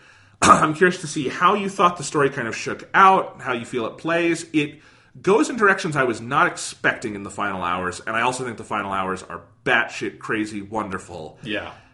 But I also have some questions about it, so I'm curious, and I'm curious what you thought about it. Yeah, I like the story a lot. There's a couple of things I have some problems with, mostly to do with pacing. I think there's a point, like 3/4 of the way through the game, where they pull a thing of just like there's a still like I think all throughout the game they do a really great job of developing the Kratos Atreus relationship, which is the heart of the game. Like that character stuff is great throughout. I think there's a point where you hit like there's not like a lot of like vertical progression in the plot. There's like you have all this great sort of like expansive lore and character stuff going on, but particularly I think like for me it's exactly when you and Baldur fight for the second time and destroy the gate to Jotunheim. It's like fuck, like you have to do like a whole other set of challenges and then a whole other set of challenges to get to Jotunheim, and I think it just spends too much time dawdling there to get you to like the end of the game, and I think that stuff should have been shored up better because it started getting a bit tedious. But other than that, I really like the game. I love the ending. I love once you get like once it starts sort of like twiddling its thumbs and it's like, okay, now we're setting in for like the last big encounter with Baldur and you getting to Jotunheim and like finishing the story. I think all that stuff is great. But there's that one little section that I think needed to be tuned up. That feels like something got cut or something around there. I feel like maybe that second trip to Helheim got cut short or something. That like there's not a whole lot that goes on there. But I guess it's a weird thing for me because I agree completely on like an intellectual level of I think the nuts and bolts storytelling of how do we get characters from point A to point B gets super rocky in the second half of this game because the goal but this is something I commend though. The goal of the game from when Kratos is chopping down that tree in the beginning to when the credits roll at the end is you're going to get to the highest point in the 9 realms and you're going to scatter the mother's ashes. That is always the goal. The problem is, you get to the top of that mountain for the first time like 2 hours into the game. Yeah, and depending on how many side quest things you do. Yeah, absolutely. But this could be like a 60-hour game, conceivably. However long there's no play clock. Western games need play clocks. What the hell y'all doing? Yeah. But anyway, so I don't know how long I spent. But it was dozens of hours, right? Yes. And the goal is still to get to the top of a mountain. And for a while, it's still to get to the top of that same mountain and then just use a portal, right? Yeah. So it's kind of hard to make a game where where the goal continues to be get to the top of the mountain. And there does come a point where like when we were climbing that mountain to do it like before Baldur destroys it, I was thinking this probably isn't the end of the game, but if it isn't, they're going to have to do something super clunky here to keep this thing going. And they do. They have to do something very contrived, and then they have to do something very contrived again, and about 3 more times. The one that I rolled my eyes at hardest is when you are in the room of like the realm shift room. Yes. And you start the process and you think you're going to finish the game and then Mimir's like, wait, this won't work. We don't have the infinity gem we need. He needs both of his eyes. Yes. And so then you have to go get his eyes, which that's actually closer to the end than I thought at the time. But like that is one of those moments that is just the game. There are more scenes to have and the game needs to go on. And I don't know if it's that something got cut as much as the one-shot aesthetic of this thing means that they have no ability to like do compression of time, and I think 99% of the game works very well for them.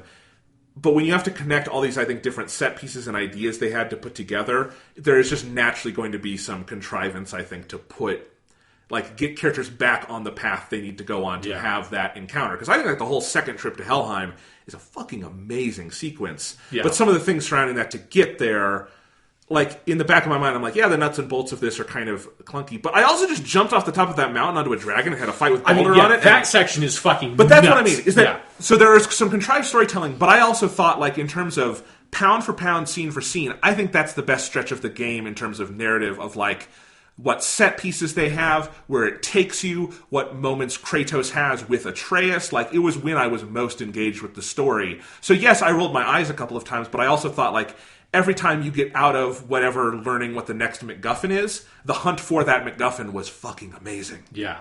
And it's the kind of thing that it's one of the reasons why I want to play the game again, both because I want to see what the hardest difficulty is like, but also I suspect that those issues for me will be easier, like paved over a bit on another playthrough, because I think one of the things I was expecting was it to have more of a like filmic structure, and like a filmic structure to this with like the 3-act structure would be at the end of Act 2, you get to the top of Jotunheim and then realize there's something else we need to do. Like we need to go back and we need to help Freya. And like that would be Act 3. Like that's how that would normally work. It's like you have kind of accomplished the initial goal you thought you needed to do, and then in so doing have discovered there's actually like this, it pivots to another goal that goes above and beyond that one. Like in Mad Max Fury Road, they get to the green place, but it's a desert now, so they have superficially fulfilled their goal, but they have no inner fulfillment, so they have to go back and like take the capital. 100%. That's normally how this kind of story would be structured if it's a movie, and this like I want to play it again to see how much of that is like, are they going for something different that I just didn't pick up on? Or is it just like, is it something of like, it kind of got clunky near the end, they didn't know quite how to put these pieces together? I'm curious to like how I would experience that on a second playthrough. Because it is weird. It does not have a clear rising action curve so much, because the last, like, I would estimate like 8 hours are like constant rising action. Like, there are so many insane things that happen near the end of this game, like the trip to Helheim, and the second trip to Helheim, and all the stuff with the multiple fights with Baldur, and the thing where you go into Jormungandr, the snake, and then everything that happens after that. And I was actually pretty constantly unsure how close I was to the end. Like, once you got to the end, he's like climbing the mountain. I'm like, I'm pretty sure we're near the end. It would be weird if they once again like took it away from us. Just like Baldur fucking climbs up from the other thing. He thought I was dead, motherfucker. It's like, God damn it, Baldur. Yeah. So, but again, so it's a very weird structure, but I liked it. And I think part of that is, and what was surprising to me is how resolutely the game stuck to its guns on what the actual scope of this story was for its characters. Yes, yeah. And I guess that's one of the things I think I was just naturally expecting that this was going to end with a fight with Odin or something. Like something much bigger was going to happen, and that the final scene is probably you scattering the ashes. But like to get there, you're going to have to like get embroiled in a godly war or something. Because it kind of felt like that's what's this building up to. And no, there is a big fight near the end, but all it really is about is this little family drama with you, Baldur, and Freya. And I think there's some clunky things to talk about there. Like, I think the revelation that Freya is Baldur's mother comes way too late to give her that proper motivation, but we can talk about that later. Yeah. But I think all of that plays very well, and what it ultimately is about is a thematic resonance for Kratos as he has this final thing to tell his son. And once he has, and so the real arc of the game is a series of unburdenings, right? Yeah. What the real forward action is, and the pivots in like act structure, to me are more about the moments, and there's 3 primary ones where Kratos comes clean and tells his son what he needs to tell him. And once he has told him the big thing that I killed my father, Zeus, I killed the whole pantheon, you know? I killed them all. Yeah. That sort of thing. Because you have unburdened yourself, then you can go to the mountain and have that final scene, and it's beautiful. And that is where they choose to stick to their guns, and the ending is just a father and son, crazy father and son, but a father and son scattering wife/mother's ashes. That moved me unexpectedly powerfully, I think, because they never let the scale escape that. Yeah. And so when it happens, even though Kratos is a crazy fucking character, you know, and Atreus is apparently Loki and all that, we'll get into that. Just the simple act of a game that culminated in, like, all the things I did culminated in this tremendously human moment of scattering ashes, which I have done. Did that for my father on a lake in Canada. And so there's a lot of empathy there for me, too. It felt very real. I think the control of scale in this game is commendable. And I do think it leads to some clunkiness. Like, inevitably, a lot of the game winds up feeling more like sequel bait than I think it probably wants to, because that's just not the scale this is operating on. But I'd also be curious to play it again and see how it all settles for me. Because ultimately, I really do like where the game goes, and that it never gets bigger than the emotions that drive it. Yeah, I 100% agree with everything you said. That it is particularly that final scene and everything that. I mean, for me, as someone who played God of War 1, 2, and 3, the most utterly astounding thing about this game is how they realize Kratos as a character and make him both, to me, like very recognizably the character I played as in those first 3 games, but is in such a different stage of his life and is dealing with such more understandable, relatable, like human problems, but that also stems so much from his history as a person, as both a Spartan and, you know, this god of war who did some real fucking rough shit. Like, Kratos is not a good person. Kratos has never been a good person, and he kind of only got worse. I mean, he got a lot worse over the course of those 3 games.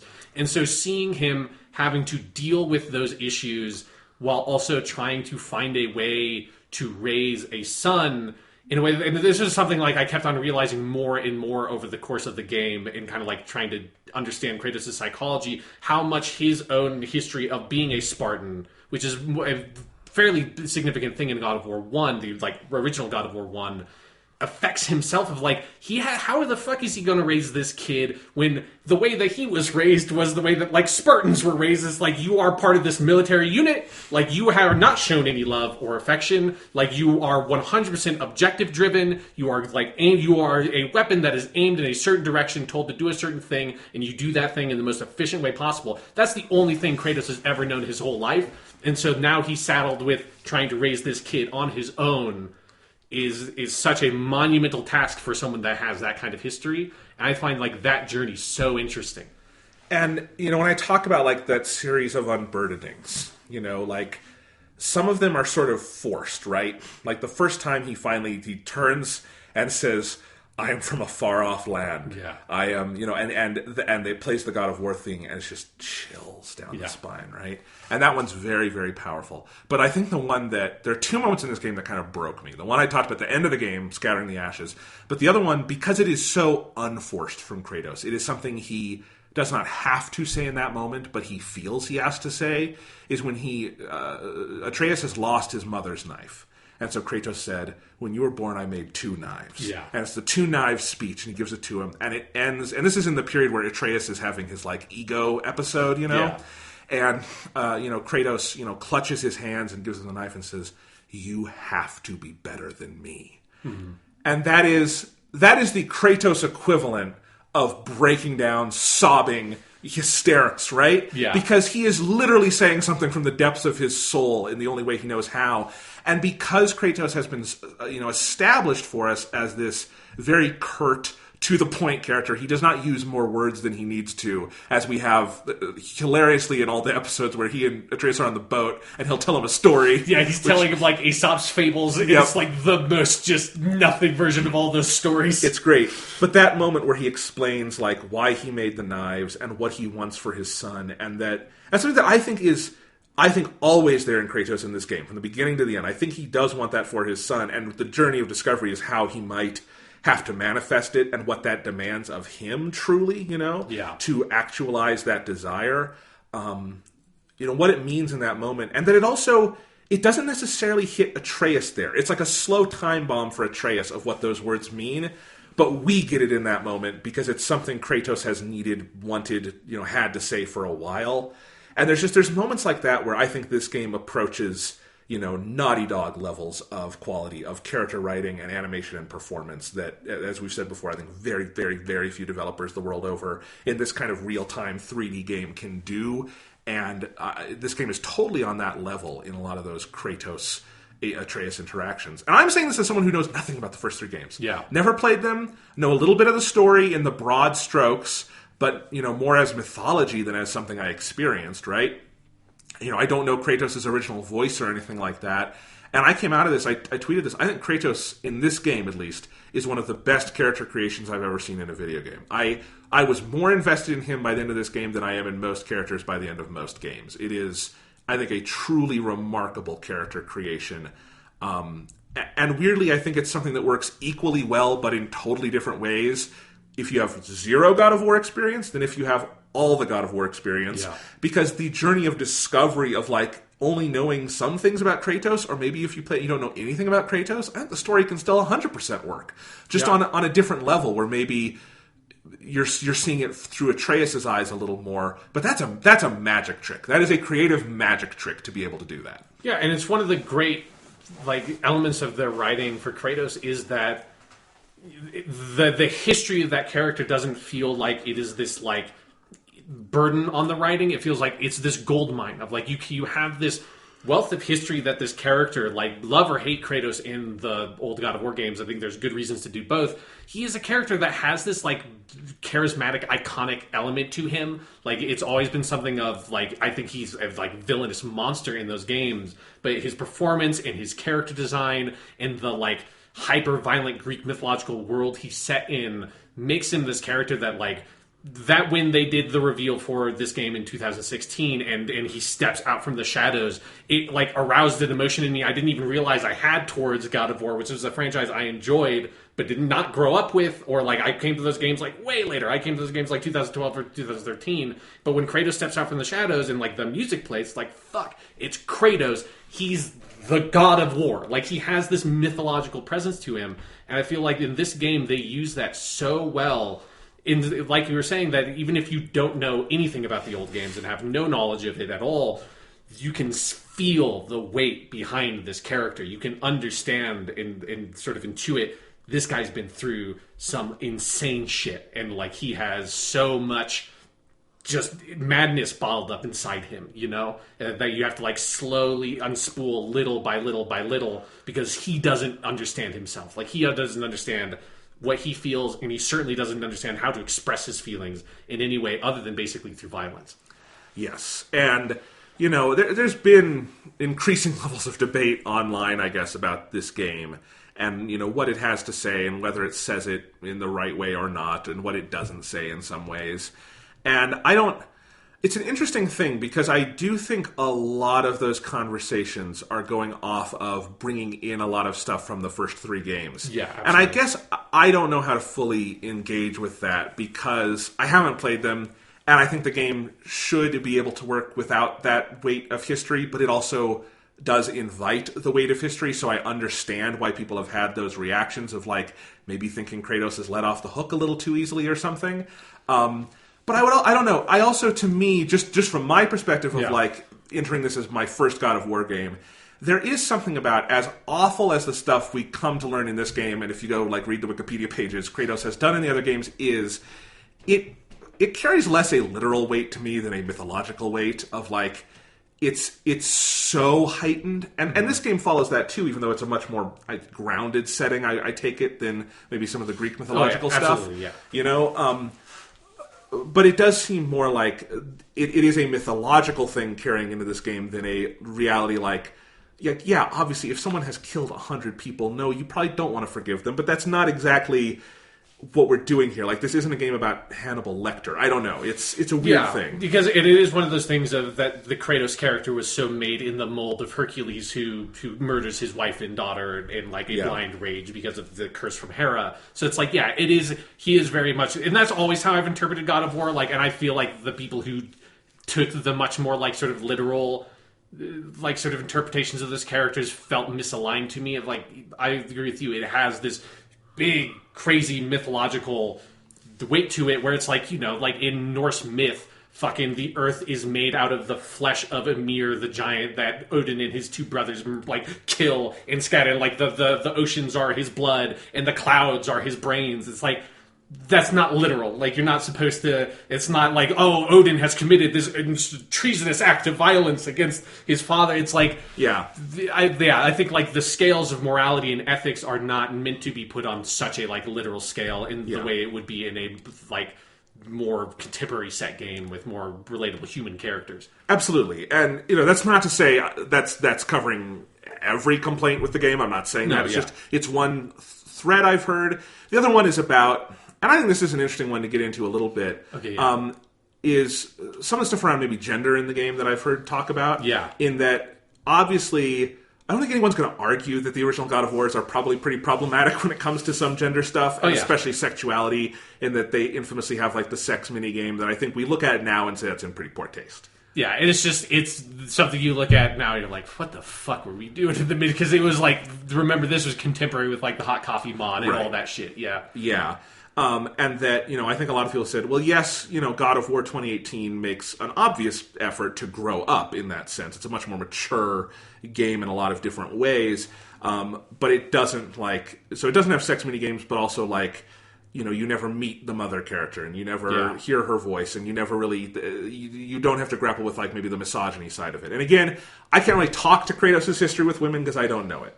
I will say, I think perspective is an interesting thing to talk about. Yeah. Because no one game can be all things to all people. And I do think one of the issues that you see is that, game developers at this point in time for the big AAA stuff are a pretty homogenous bunch. Oh, yeah. And game critics are a pretty homogenous bunch. And so, yes, there is an issue of a lot of the people who worked on God of War and are reviewing God of War are sort of typically white men who have some, similar backgrounds. A lot of, critics who were reviewing the God of Wars made by Cory Barlog back in the day are, like Cory Barlog, now fathers and dealing with these same things. And so that's the dadification of video games is not just the video games, it's everything. But I do think, through the specific lens of this is a game made by, the director is someone who is a guy who has a kid and is thinking about fatherhood, and I'm sure a lot of the other people on the team at Santa Monica Studio are in something like that boat. Mm-hmm. I think it does and we'll get into this more, I think it does a tremendous job exploring those ideas, and a beautiful job, and, absence is a thing that happens in life, and I think the way they handle the absence of the mother, in that it is a genuine absence. We don't cut it, because we have no cutaways. Yeah. We have no cuts, we don't go into memory, we don't see all of that, and I think there is an emotional truth to what it allows the characters to have, in that absence is just felt in where it is, instead of having to illustrate it for us with showing her in some way, which I don't. It's a different thing when you get into that, I guess is what I'm saying. And I've long said, I think this is true. Oftentimes with these kinds of trends, the problem is not necessarily an individual game. It sometimes is, often is. It's that we don't have the equivalent of middle-aged women who made games in their 20s getting to now make games in their 30s or 40s and see what that would be. And that's an obvious absence in the video game industry that would help alleviate something like a God of War feeling like it is coming from a pretty monolithic point of view. You know what I mean? Yeah. But I don't know. I think God of War, this game, to me, chooses and has a real, what feels like to me, honest point of view and heartfelt point of view, and follows it very well. And I wouldn't want to take that away from the game. And I'm not saying including other perspectives would necessarily take it away, but I have heard some of the things I've said of things people think this game is missing, to me sound like requests for a fundamentally different game. Yeah, I'm mostly of the same opinion. And I don't know if I'm saying that well, but... Yeah, no, because it's something where if people want to see some of the criticism we're talking about, a really good source is the Waypoint, the website Waypoint did. They both have a couple of articles, but mostly... It's a podcast they did that I listened to. That's their God of War spoiler cast. So if you go onto Waypoint, you can find that. And that's where they talk a lot about these issues. And they go more on the side of they wish that Laufey Faye, the mother, was more embodied in the game and given a voice and a presence. And I can understand that argument, but I'm kind of I mostly agree with you, Jonathan, that it feels to me like it's less of an issue with God of War and more of an issue that there's no mom game, the closest you get to a big AAA action exclusive video game with a female protagonist is you have Horizon Zero Dawn, which is still not made by a woman. That the design director of that game wasn't a woman, and it's also not dealing with themes of motherhood and that kind of stuff. And I think that for God of War, the choice of having Faye be this be absent but also hang over everything in the game so much this kind of omnipresent way that to me feels like it is the like reflection of what they did, of how Odin exists in this game. That Odin never manifests in any way. Odin never even like does something concretely. Like like Thor is kind of throwing down lightning when you kill one of his sons, and Thor gets pissed. But Odin doesn't do anything. But you hear all these stories about Odin and what Odin has done, and you get the sense of his power and how he hangs over this world. And for Kratos and Atreus, I feel like that's what Faye is. It's that she is this presence that hangs over both of them, and they're trading stories back and forth. Like, some of my favorite parts early on in the game are when Kratos is kind of telling Atreus a little bit about who Faye was before Atreus was born, and that she was this warrior, and that the dwarves made that axe for her so that she could avenge her people who were betrayed by the gods, which is all stuff that then you get contextualized later of, oh fuck, she was a giant, she was part of the Jotun, and like all that kind of stuff. But yeah, I feel like the way they handle Faye's presence in the game works for me for this game, but I 100% understand the criticism and agree with the criticism that there needs to be like those sorts of like more feminine perspectives, exploring that kind of perspective. There needs to be games that are doing that alongside God of War doing what it's doing with masculinity. And that's not to say that future games in this series can't do that more. Yeah. And I guess the last thing I'll say on that topic specifically is this. The choice not to include more of Faye, the mother character, feels like a choice to me. It does not feel like an oversight out of like, we didn't think about it. It honestly does feel like it was chosen that this has to be an absence, because when you have moments like when you're rowing your boat and just, Atreus will say in kind of a soft voice something about his mother, and Kratos will try to say something back, and his voice is still stern, but it betrays some kind of sadness. That feels so tremendously humanizing to me, of that this is someone they have lost, and that loss is felt in us not seeing it and sensing it. And it's a whole part of this game's aesthetic of that this game happens in its immediate moment. It does not go forward. It does not go backward. It stays in the moment, and it never cuts. And you are with those characters on that, this psychological and physical journey. And I think some of these things come out of that, in that actually there's a lot of stuff near the end where the game hints at a lot of narrative directions it never takes. And maybe that's a setup for sequels, I don't know. But it's ultimately choosing to tell this one fairly small-scale story in that. And I think that's part of it to me, too. And again, it's all... I think the game chooses its emotional and thematic scale pretty well. And I do have criticisms, and we'll get to those. Maybe just not that criticism. Yeah. One thing, like, staying on the gender stuff for a little bit... One thing I do think that's interesting about this game that I kind of appreciate about it, while we're in this mode of the dadification of video games, where we have all these older game designers that are now our fathers and making games about fatherhood, is and I think one of the reasons why it feels very cute that this game doesn't have a very like feminine presence or feminine side, like the only female character is Freya.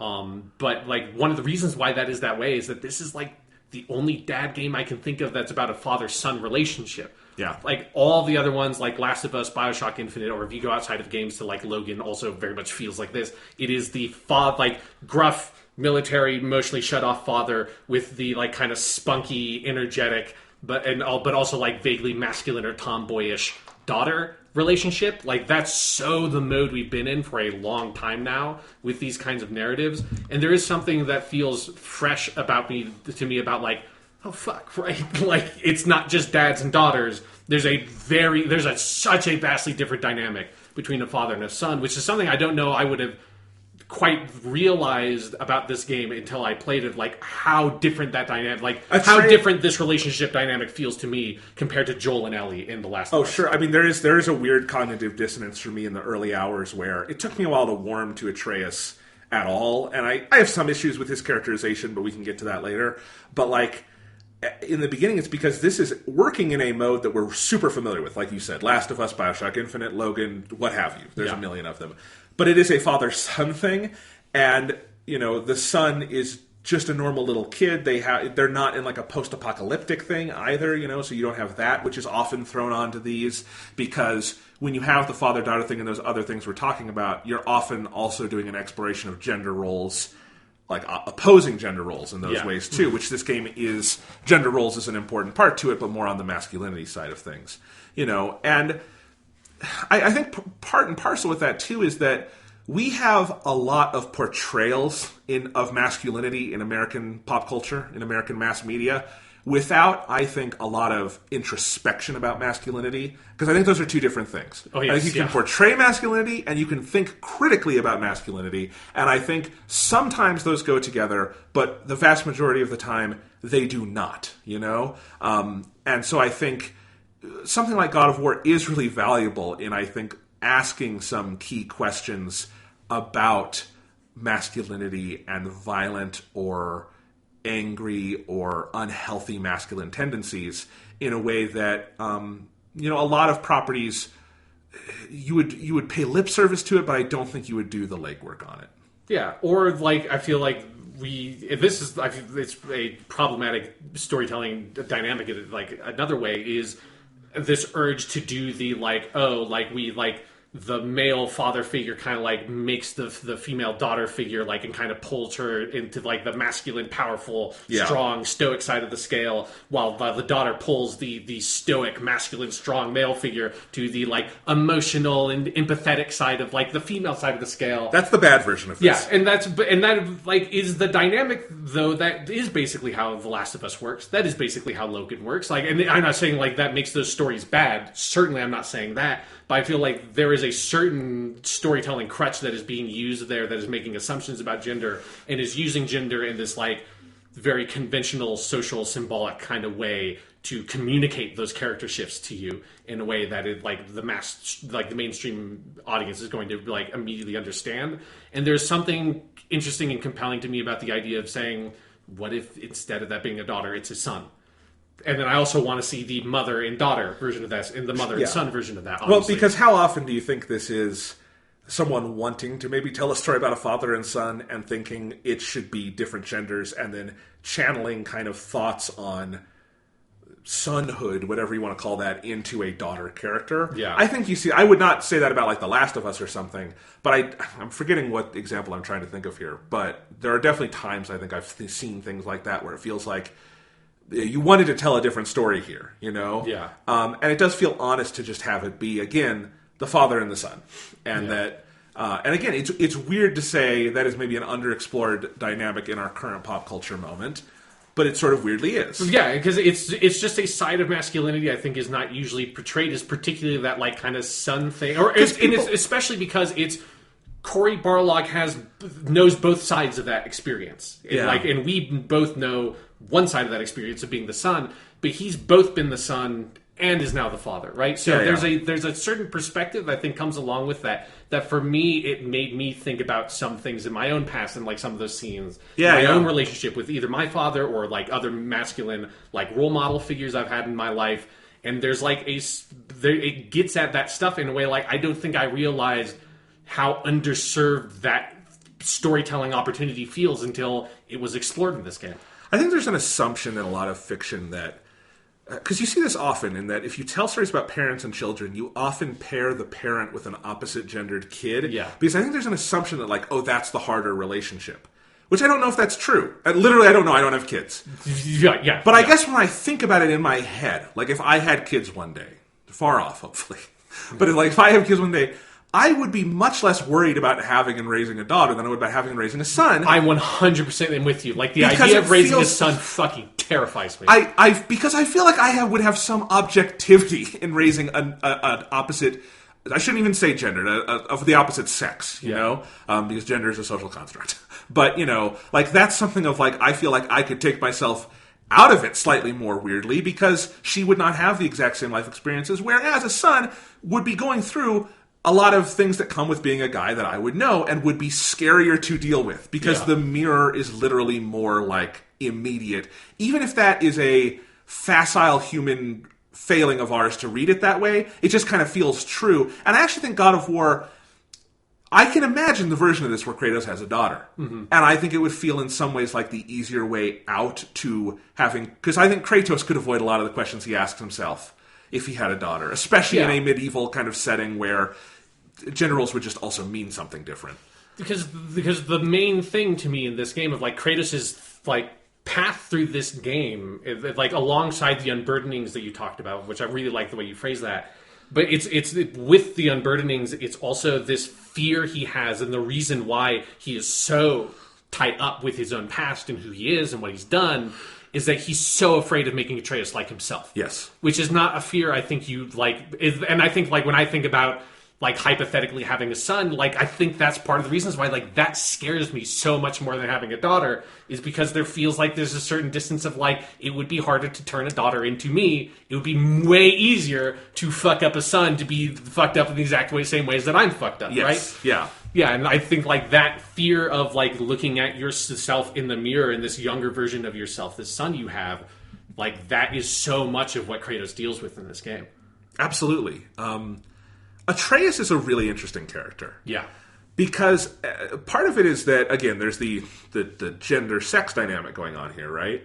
But there is also, to me, like, he's just kind of written inherently differently than a lot of kids in these pieces of media lately. Like, if you think about, like, the 2013 duo of Bioshock Infinite and Last of Us, where I always think of Elizabeth and Ellie kind of...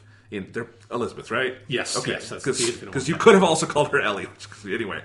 But Elizabeth and Ellie, because they are weirdly such similar characters too, in that they are super intelligent and spunky, and they have some tomboyish qualities, but also, like, they're very nihilistic in a lot of ways because of the way they've been raised and what's happened to them in the world, but have, like, this inherent curiosity. They're kind of larger than life characters in both cases. Yeah. Like, they are the flashier character of the main two in both games, right? Oh, yeah.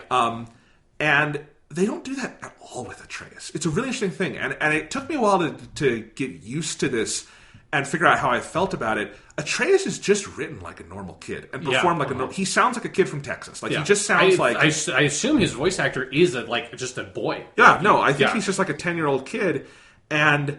like, they're not having him do any kind of accent to make it sound more like he's in this Norse mythological setting. They have not written him to sound like he was raised in this Norse mythological setting. I think there is a little cognitive dissonance of that to me at least the early outset, because Kratos is so much stylized and Atreus is so much not. But I think the further you get into the game, you realize the value of that, because I think it's intentionally disarming that this kid is just a kid. He is pretty tabula rasa. He is pretty blank in a lot of ways, and he's a sponge soaking things up. You know, and he can be excited about things, and he wants to go explore on the lake, and it's the best excuse for side quests ever in terms of narrativizing, that one of them on his life does not want to do side quests, and the other one is a little kid who is fucking curious about it, and of course the curiosity wins out, because that's how it goes. And there's even a topic to be had there about how the game separates kind of player motivation across two characters, which is interesting, but I feel like that's a different theoretical discussion. But I do think when push comes to shove and Atreus starts being a more active part of the storytelling, I think it pays off making him just so much a kid, like a 2018 child in at least voice and mannerisms, you know. He's not like going around saying like everything's chill or something. That'd be weird. Like this, he's not sitting there playing fucking Fortnite mobile on his smartphone. Yes, he's not doing the teenage Groot thing. What are you doing, boy? Playing Fortnite, Dad. Stop that, boy. We need to slay these Draugr. But at the same time, he can be kind of flippant in the way a kid is flippant. He can be, you know, as I said, excited or downtrodden. And again, when he is brought into a more active role into the story, I do think there's a payoff there. And having the heightened presence of Kratos, and then the anchor being such a recognizable kid who does not feel plucked from mythology at all. The way literally every other character, of which there's only like 6 voiced characters in this game, every other character feels plucked from mythology, and Atreus doesn't. And I think that gives the game something of an emotional buy-in, but also an emotional request to the player to come along with them on that level of emotional realism that is a super interesting choice. And I bet if we were like asking Cory Ballerlog about this, I assume this was a debate within the studio of like, what kind of kid is Atreus? And coming down on he's just going to be a kid, I think is an interesting choice, and not probably your first thought on what this kid would be. Yes. This it is a child. It's Sonny Suljic, who is, as your Wikipedia article will tell you, is an American child actor and skateboarder. Okay. He skateboards as well. I can imagine Atreus on a skateboard with that voice. 100%. And I think for me, it's one of the things that distinguishes Atreus among like all the other child characters, both him being a son, but it's also he doesn't have that thing that, again, going to like Elizabeth or Ellie or like X-23 and Logan or like all those characters, all those characters also have like what you said, that sort of like nihilism or just this world weariness. You know, it's like, I've fucking been through the zombie apocalypse, man, and I fucking murdered my best friend, and I did all this bullshit, and it's like, that's so a part of it. Or like another game, The Walking Dead with sure, yeah, that's the other one I think we've been thinking about. Yes, because that's also from that like 2012, 2013, the like kernel of the seed that sprouted into the datification of video games we're still living in today. Yeah, it's like all of those games have that like, oh, like this kid has seen all this shit and is like more mature than some of the adults you encounter because they've like grown up too fast in a world that doesn't want them or something. You know, it's like that kind of dynamic. Atreus doesn't have that at all. Like Atreus is just this kid who's like naturally curious and fun, loving. It's like he's sad because his mom died, but it's not like he had to like cut off his mom's head because she was about to murder him. You know, it's not this like incredibly tragic backstory. It's a normal, like his mom just died because she was sick or something. Like we never even really find out what kills her. It's just a normal thing that happens. And I can easily imagine the version of this game where there's the third act revelation of he had to kill his mom or something, right? Yeah. And like that fucked him up really bad. But they don't. Yeah, they really avoid some of the soapier things they could have done here. Yeah, weirdly. And it's the thing that makes him feel, as you said, he just feels like a kid who like loves his dad, but is afraid of his dad, wants to spend time with his dad, and wants to be recognized and acknowledged by his father, but is also kind of afraid of all of those things as well, and is like it just feels like he's constantly like bouncing off against the like rock slab that is Kratos, trying to find some way in. And, like, so he goes through the modes of being like, yes, sir, like, and being very respectful. And then he, like, goes through his big rebellious phase where it's like, no, we're both gods. And it's like, you know, he's constantly trying to find some angle to attack Kratos at to get him to get Kratos to acknowledge Atreus in the way that Atreus wants to be acknowledged. But he can never quite find that until, like, the very end of the game when Kratos finally, like, lets his bullshit down. And I think there's something super universal that comes across in the idea of the child grappling with a parent's past that they don't know. Oh, yeah. Because all kids deal with that, and all parents deal with that. And this game, as you said earlier, really is about the two sides of the mirror, being a parent and being a kid. And that if you grow old enough and you have a kid, you have been both, you know, for most people. And it'd be impressive if you hadn't. Well, I'm saying there are people who maybe grow up without their literal parents, but then you still would have a parental figure, probably in most cases. You still were a child. We're still a child before you became an adult. Is an assertion I feel pretty strong about. Some people might have amnesia, but you know. Sure, I don't know if that quite works in the soap opera way you're imagining. No, it does not. It's not like season 1 of 24. That's a deep cut. It's one I will never forget. For all you 24 heads out there. No, but and there's this potent metaphor in the game with this, in that Kratos, his lost past that the son doesn't know about, some players know about in excruciating detail because they played a trilogy of games about it, or another 7 PSP games about it. Yes, 2 PSP games and God of War Ascension, the game that time forgot. I think there's also a mobile game. Every game had a mobile game in the late 2000s. Yes, because I was reading on Wikipedia, it says God of War is the 8th entry in the God of War franchise. I'm like, where did you get that count? And I had to look it up. But anyway, I'm like, there are more God of War games than I thought. Yeah. But anywho, like so there's that side of like literally his history is out there, and so we know what Kratos is trying to hide. And kind of, even if you haven't played those games, you probably know some of that history, right? Yeah, but if you've been like tuned into video game culture at all in the past like decade plus, And even if not, I think the way it works is still a potent metaphor. Oh, absolutely, yeah. Because that is just a thing of like, there comes a point, and I'm sure you can speak to this too, as you're growing up, when you start to realize like, oh, my parents had lives before me, right? Yeah. And that their life extends beyond mine in that direction, and that they had experiences that maybe I'll hear about, but I'll never really know, and I'll never really understand. And they were manifestly different people at some point than the people I knew, you know? Yeah. Just because people change and grow and evolve. And like, you know, for me, when a parent passes away, too, you start to learn things about them that, you know, sometimes good, sometimes bad, but you just start to reckon with, like, the life of this person was bigger than just mine. And that is a fascinating existential thing to think about, and something I think this game grapples with really interestingly. Yeah. In that, you know, Atreus does want to know about his dad because he thinks something's up with him, because he's got gray skin and he's super strong and all that. It's a little weird, you know. But even when he does start learning things, one of the things I like in Atreus' reactions to the different unburdenings is that it's not an answer for him. Like, the question of, like, why are you the way you are, Dad? He's never going to know that. Like, Kratos could sit there and tell him his life story in excruciating detail, and he still wouldn't quite know that because he didn't literally live that person's experience. And empathy with a parental figure is a really weird, hard thing to think about because we think we just have it. Uh-huh. And we do in some ways, but we don't in other ways. And so I like those moments where, like, you know, in the climactic scene when Kratos explains that I killed my father, Zeus, and all this stuff, and Atreus is like, oh, so what we saw in the realm was real and that. But he doesn't really have a reaction beyond that other than, it's good to know, but like, oh, you're still the same dad. Like, I still feel the same way about you.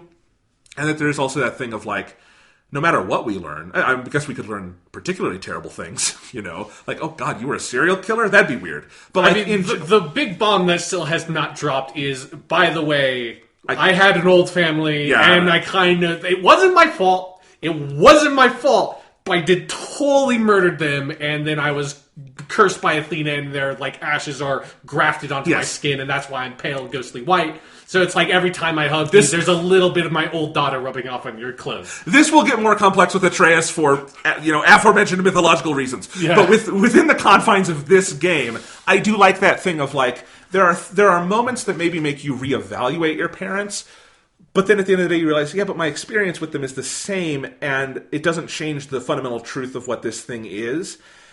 And I know I'm extrapolating a lot here, but that's the thing that I think this game does well, is that it really doesn't come to concrete answers on any of its big thematic things. Oh, yeah. Like, there are no moments where, Kratos soliloquies about what the moral of the story was. And I think that's good. Well, other than the moments where he soliloquies about the morals of all the stories, because that's the only thing he tells you about the story is what the point was. But this is not a clean, simple story being told, and I think a lot of it is just, again, because it's a big one-shot thing, nothing is necessarily completely, brought to a place of closure at the end of this story. But you just observe what happens, and you think about it, and you meditate on it, and I think it gets at some very interesting human truths, but it asks you to engage with that rather than putting, like, clear punctuation points on everything. And that's pretty rare for a video game, for any piece of American mass media. Yeah, that reminds me of something I was going to mention earlier when we were talking about some of the criticisms of the game. And, like, one that I don't agree with is this, like, I think some people are taking it, of, like, going back to the Kratos and, like, oh, it's like Kratos redeemed, do we really need to tell a redemption story around Kratos? And that's something where I feel like people are interpreting the story of this game way more cleanly than I feel it is, of, like, maybe wanted to start digging into some, like, the Freya Baldur stuff, but when you kill Baldur, like, I don't think the game's telling you, like, that was just the right thing to do. Like, it's a big, for a lot of reasons, it's a big step that Kratos takes that, like, Kratos at the beginning of the game would not have done that. He would not have gone out of his way to kill Baldur. He would have let things be and, like, moved on with his life. So it's like there is still a big, like, character, like, change and development that has happened with him to get him to that point. But I don't think that that's saying that what he did was the right thing to do. And, like, the game very, like, visually tells you that when he's kneeling down and, like, talking with Atreus. And I forget what the line is, but there's, like, this, like, dark comic irony to a line that is delivered about, like, and, like, we did it or something. And then Freya walks into the frame cradling Baldur's body with, like, tears streaming down her face. It's like, yeah, you did something. It's like, it's not just good. And I think there's a lot of that in this game to me. It's like not a didactic story at all. It's not telling you that, like, you should be like Kratos. It's like exploring these questions of fatherhood and sonhood, if that's a word. But it's not telling you, like, this is the way you should be with your life. It's like learn what lessons you can from seeing this journey that Kratos has gone on. But don't be like Kratos. Never be like Kratos. That's a bad mistake to make. But it's not a game of absolutes either, because he's a really good father in parts of this story that I think is is he a gruff father? Yes. But he's often a really good one. Is he a shitty one sometimes? Yes, also. Yeah. Is he a good person in this game sometimes? He helps people sometimes, yeah. Is he a bad person in this game sometimes? Yeah, he's a dick sometimes. But, like, there is no easy point of resolution, and it is a kind of messy character. And I think the narrative is messy around him intentionally. Yes. And there are unintentional messiness things too. I in think terms we of talked structure about. stuff. Yeah, But like, I think though there are intentional messinesses to it, and I think the Balder thing is really key because I've been grappling with this and I've been wanting to talk about it because it's a hard thing to think about. Yeah. But also, the more I think about it, and the more I'm unable to figure out what the actual answer is to this scene, the more I think they made the right creative choice. Because, I mean, one, that whole sequence is just pretty stunning. Of like the long, long fight you're having with Balder, and Freya is trying to get you to stop, and Kratos does like try to call it off at several points. Kratos, like, this is one of the things about, like, where it's so... when you're talking about Kratos, it's very different than talking about almost any other character, because Kratos gives Balder, like, 3 chances to stop. That's 3 more chances than Kratos has ever given anything ever in his whole fucking life. Yes. Like, the Kratos would murder an innocent puppy if it would make it so he would be able to achieve his goal 1 second quicker than it otherwise would. Like, that's the guy he is. So it's like him telling Balder, like, hey, you're on a path of revenge. This is a bad idea. I know it's a bad idea. You know it's a bad idea. Stop it. Yeah. The fact that he does that is like, holy shit, Balder, you have no idea how fucking lucky you are. The fact that he does that like 2 more times. Just within, oh my god. Just within the confines of this game, like meeting Kratos at the beginning to here, not even playing 1 through 3, it feels like a big thing, right? Yeah. And so, but you have this long fight, and it is so multi-layered, because it is Kratos fighting Balder, primarily because Balder's threatening his kid, you know? Yeah. And that, like, he has a fatherly duty here, and the one thing he's going to not do at this point is let Balder rip his kid's head off or something, you know? But Freya is the mother who, and we'll talk about that because I think there's some messiness there, but we'll get into that in a second, who Balder is her son who she does not want to see killed, and this is her tragic, in that kind of mythological way, that is her tragic flaw, is that she so does not want to see her son die that she has kind of doomed him to become the way he is. Yeah. And so she wants to stop the fight. But Balder doesn't want to stop the fight because he blah, blah, blah, you know. And so you have everyone kind of coming from different directions at it, and everyone is right and everyone is wrong. And it's just kind of a really wrenching sequence because you're playing it, you're beating the shit out of Balder, and you don't really want to do it. Like, you don't want to see that health bar go all the way down. You don't want to have to finish this. You hope something will happen in the middle, and you kind of realize, I think Kratos is maybe in that headspace too, and Freya is in this totally different headspace, and it's operating on this huge mythological scale. But what it comes down to is you finally get to this last scene, and Balder just, it becomes manifestly clear, will not stop, and who he ultimately wants to kill is Freya, and so Kratos snaps his neck. Yeah. And I have thought a lot about this in the week or so since I played that scene. Mm-hmm. Of like, what are other things they could have done? I mean, okay, the game could have ended with him killing Freya. The game could have ended with him killing Freya, Kratos, and Atreus or something. The game could have ended with some sort of like weird MacGuffin kind of thing where he gets his immortality back and leaves, or something stupid like that, which I feel like is the way a lot of these would end. Yeah. And then everything's like fine. You could do something where like Kratos does get through to him and explains like, you don't want to become like me, and he tells the story and all that, but I don't think that would necessarily feel true to either character fully in what happened. So what we're left with is this very messy ending of where Kratos, as part of his unburdening, is where he explains, I killed my own father and I hate that I had that rage. He doesn't say all these things literally, but that's what's being said between the lines there, right? And yet, at the same time, he also kills this kid, so the kid won't go on and kill the mother. And it's like, well, that's clearly not a perfect solution to this question, Kratos. But then you're asking yourself, creatively, you're writing the script, you've put yourself into this corner, what is the choice you make here to wrap this story up? And I guess you ask, does that feel like the honest thing as a storyteller that Kratos would do in that moment? Yes. Yeah, and it's also like, it's not only is it the thing that like his character would do at that point, it's also, I feel like it's really resonant in the narrative for his character for a couple of reasons. Of like, you know, this is something that probably reads a little bit stronger if you played God of War, particularly 2 and 3, because 1 doesn't really deal with the Zeus stuff at all. But the Freya Balder stuff mirrors the Kratos Zeus stuff. But now Kratos is on the other side of the equation, right? He's gone through what Balder is about to attempt to do. Kratos understands how much of a mistake it is, and I think in Kratos' mind, it is both he believes it would be better, like one of these two people is going to die no matter what he does. Like, whether or not you believe that, Kratos believes that for sure. Because Kratos' only solution, like, if Kratos is going to engage in violence, he's going to kill somebody. Kratos is not going to engage in violence to stop somebody, he's going to kill them. Like, that's it. Like, if it comes to the point that he's going to fight somebody, he's going to kill them. He's a Spartan. There's no, like, middle measure there, you know?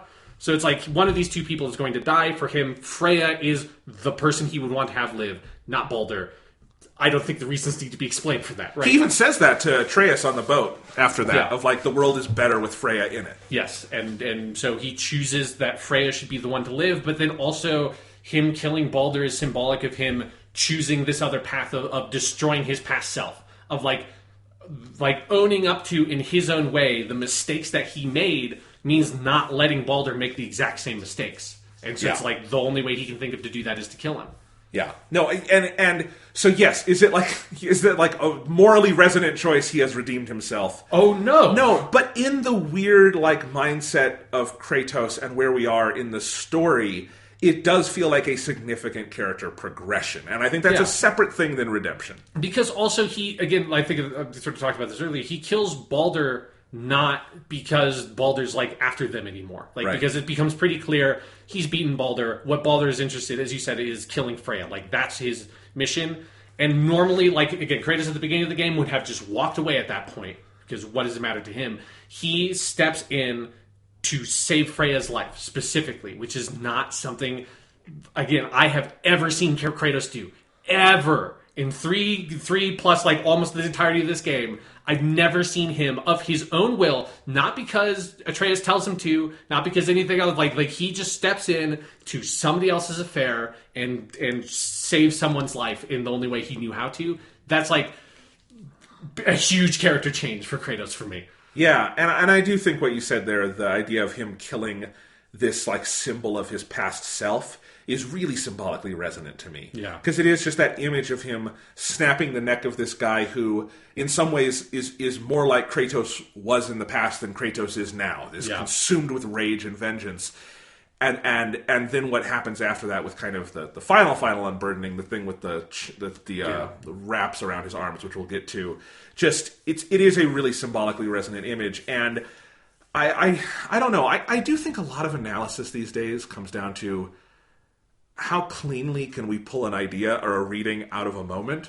Yeah, and there's like a didactic sort of need of like, this needs to teach you a lesson or something. And it's not always a bad thing. I just think it's the mode criticism is in right now, especially on the internet. Yeah. And, I don't tend to go in that direction. I like the ambiguities and I like the spaces where you cannot draw a single clear moral conclusion from something. I think there's a lot of like directors I love and study who would not have a career if we lived in this didactic era of interpretation. And I think that is one of those moments and things in this game that everything that kind of comes with it is one of those things that just feels like it is very much a rejection of any kind of didacticism and makes for interesting debate, with yourself, with the game, with others, this sort of thing. Yeah. Yeah. I do think, I want to say, I like Freya as a character a lot in this game. I think she's really interesting. I love every scene with her. She tends to like kind of be a nice injection of energy into the story whenever she comes back, because it feels like, we've been with like maybe the same characters for a while and she kind of gives us a different chemistry. I do think it does feel kind of like they decided she is Baldur's mother like 3/4 of the way into writing the game and did not go back and seed that properly to me, because that feels like, maybe the specific revelation of like, this is her son is something you could hold off on. But that, I think maybe she mentions she has a child earlier. It definitely, because like some of her conversations with Kratos, like it becomes very clear the reason why she is so attached to Atreus is because she has a child. Yeah. But I don't know. I think it's because there are so many revelations doled out about Freya in that you first meet her and she's got an interest in animals. Oh, but she's actually a witch. Oh, but she's a witch who can do these. Oh, but she's actually Odin's fucking wife, Freya. Yeah. And like, there's just so many levels of that by the time you get to it with Baldur, and then it becomes this all-consuming character motivation at the end. I don't know how I would write it differently. I just know that I think there's ways to make it slightly cleaner, because it does feel like the character makes a pretty rapid shift in her final scenes that could have been seeded better. Yeah, I agree with you. I think like I'm fine with Freya being Baldur's mother, because like if you want to get into the mythology stuff there, it's like it's a bit messy in that in the original mythology it's more this goddess called Frigg, but it's also there's all this like scholarly debate over whether or not Frigg and Freya are actually the same goddess and all this, like it's all horseshit. But yeah, like there's so that some kind of stuff feels a bit messy, and I agree with you. There's just something like you needed to more directly seed this at some point early on. And I wonder if that is also because of the like one-shotness of it makes it like hard to do that. Yeah. Because also like the way that you find out that Baldur is Freya's son is like I think it ultimately pans out pretty well the way they execute on it, but it's a pretty like belabored way to get to reveal that information of like you're both trapped in Helheim and you're climbing up this thing and you overhear him like with his like this vision of that he's seeing that is torturing him in hell. Like it works fine in the game's execution, but it's the kind of thing that like any other story would not have to do this. Any other story would just cut away and like reveal that information like in a much more convenient manner. Yes, and a lot of it relies on Mimir, who I love as a character. Mimir is fucking awesome. Yeah. But having to like do a lot of exposition lifting that feels like this was an inconvenient thing to have to dole out, so we gave it to the head. Yeah. You know? And most of the time that works because I think video games are one of those mediums where it is totally okay to have an exposition dump character. You can do that and it can work. Especially when that exposition dump character is literally a talking head on your belt. Yes, no, the game is very self-aware of it, Yeah. and it's funny. But yeah, I think that's a little messy. I don't think like they sell Freya out. I think she's an interesting character. You know, I do think clearly also there's a lot where they are laying down a lot of track that I assume they're going to ride on later, because I would be fine if they never made another one of these. I think this is a very satisfying story on its own, but it does also feel like in 10 years we're going to look back and this is part 1 of 3, and it's very clearly a trilogy. Yeah, that's what it feels like to me. Yeah. Like, yeah. So, and we can talk about that more later, speculation of where they might go next. I assume Freya will be a big part of that. And I hope they're able to like find a way to kind of even out the different parts of her character in future appearances, because she does feel like a slightly schizophrenic character by the end of this, in terms of just she's been a couple different people over the narrative. The thing I'm really interested to see with Freya is what her relationship with Atreus is going to be like, because it's she fucking hates Kratos. Like I get it, like that's what it's going to be, but it's like, you know, how does she respond and react to Atreus at this point? I think that'll be an interesting thing to see with that character going forward. Really interesting, because that's part of like Kratos' choice in killing Baldur that feels very true to him, is that he doesn't care if she's going to hate him. He knows she's going to hate him, but he thinks it's for the better, and he doesn't need people to like him. He really doesn't. He's never cared about that ever. I think he'd prefer at this point if Atreus likes him. Other than that, I don't think he really cares. Yes, yeah. You know. But yeah, it's weird. So we've talked a lot about most of the main characters here. As I said, there's not that many voiced characters in the game. Yeah, the only ones we've kind of talked a little bit about Mimir, and then the only other ones are Brock and Sindri, I think, right? Brock, Sindri, and then the 2 Thor sons. Oh, right, yeah, Magna and Modi. Yeah, and then you have some random people out in the world, like the ghosts and stuff. Sure, yeah, but side quest people. Yeah. It is, I guess I do have a question of, is this world uninhabited, or are we just in an area that has no people in it? Because it does seem to go back and forth a little bit on what, and I don't really care, it's video game logic, I can live with a lot of this stuff. It is such a kind of barren world in terms of like inhabitants, and I don't know if we're just in the end times, or if they're somewhere else. I think it's probably both of those things, that it feels to me like Kratos and Faye like intentionally are living in this like totally deserted area, you know, in this like forest in the middle of fucking nowhere. Like the most you see of any, like you have that one scene early on where Atreus kills that one guy, like right before they turn into Hellwalkers or whatever. And then around that section you see some like other burned villages. Yeah. But other than that, there are no other human settlements in this area, which feels to me like, with it being like Tyr's temple and like all these like dragons and all this shit, like this is clearly some like this big nexus for the more like powerful mythical beings in this world, that there are not a lot of normal humans hanging around. But there's also definitely like you're on the like verge of Ragnarok beginning, which is like there's an apocalyptic thing hanging over the proceedings of this game that like then proved like very much true when Baldur is killed, which is one of like the first things that start leading you to Ragnarok in the mythology. Yeah. So very interesting stuff with that. But let's talk about these other characters. So you've got the Thor sons. Not much to say about them. Yeah, the bosses halfway through the game. Yes. That, like, basically the role they fulfill. I do like those boss fights. Yes, I like those boss fights. I like what they do with the one that survives, and that they make, like you know, they push Atreus to doing a thing that Kratos would have done. Yeah. That, like, in murdering Modi or whichever one it is, that's, like, It's a pretty intense scene that's kind of unpleasant, but because Kratos wouldn't do it in that moment. yes, this Kratos would not do it. Right. Old Kratos 100% would have done that. But that's shit. the interesting thing, right? Is that dynamic of, and that's what kind of leads him to say the thing about, you need to be different, you need to be better than me. Yeah. All of that. It's that I have taught you to fight in order to survive, which is something that, like, old Kratos, that's not why you fought. No. Anyway, so you have that, but then we have Brock, Sindri, Mimir. Mimir's awesome. He's great from the moment he arrives to the end. I love Mimir, and I also like you accept him so quickly into the game of like, I got a head on my belt. What are you talking about? Your game doesn't have a head on the belt? Yeah. Fuck off. But I remember I was playing the game and my brother walked into the room and he said, is that a head hanging on your belt? And I'm like, and I paused the game and I'm like, this is a spoil. Like, just forget about it. You'll figure it out. Yeah, I particularly love every time you get into the boat and you have to hand it to Atreus, and like Atreus sets Mimir down next to him on the other seat. But I love that voice actor. It's just a great characterization, and you just feel like such a team by the end. Yeah. Of like, I think the Kratos who first meets Mimir, once he had finished his task, would have just left the head in a bucket somewhere. At the end, it feels like Kratos is happy to just let the head be with them for a while.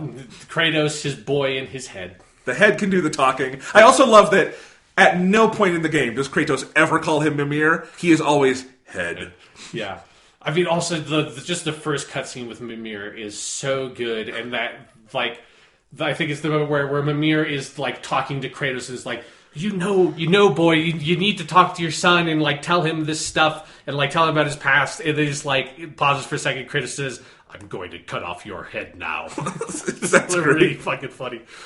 All of that is wild, and I love it, and because I did not know where they were going with that at first, you take this fucking dead head, and I assumed like something else was going to happen with the head. So when you have it on like your belt before it's reanimated, I'm like, that's kind of cool that they went to the trouble of animating this dead head for this quest. I had the exact same thought of like, oh, that's like in a normal video game, this would have just gone to your like backpack or something and never seen it. Now they put it on your belt. That's really awesome. Like with your Bifrost thing and everything. And then later it's like, oh no, because he's with you for like the whole game past this point. It's weird. Like if I replayed the game, I'd be really weirded out at the beginning when you don't have a head on your belt. Yeah, it's just Kratos and Atreus. Yes.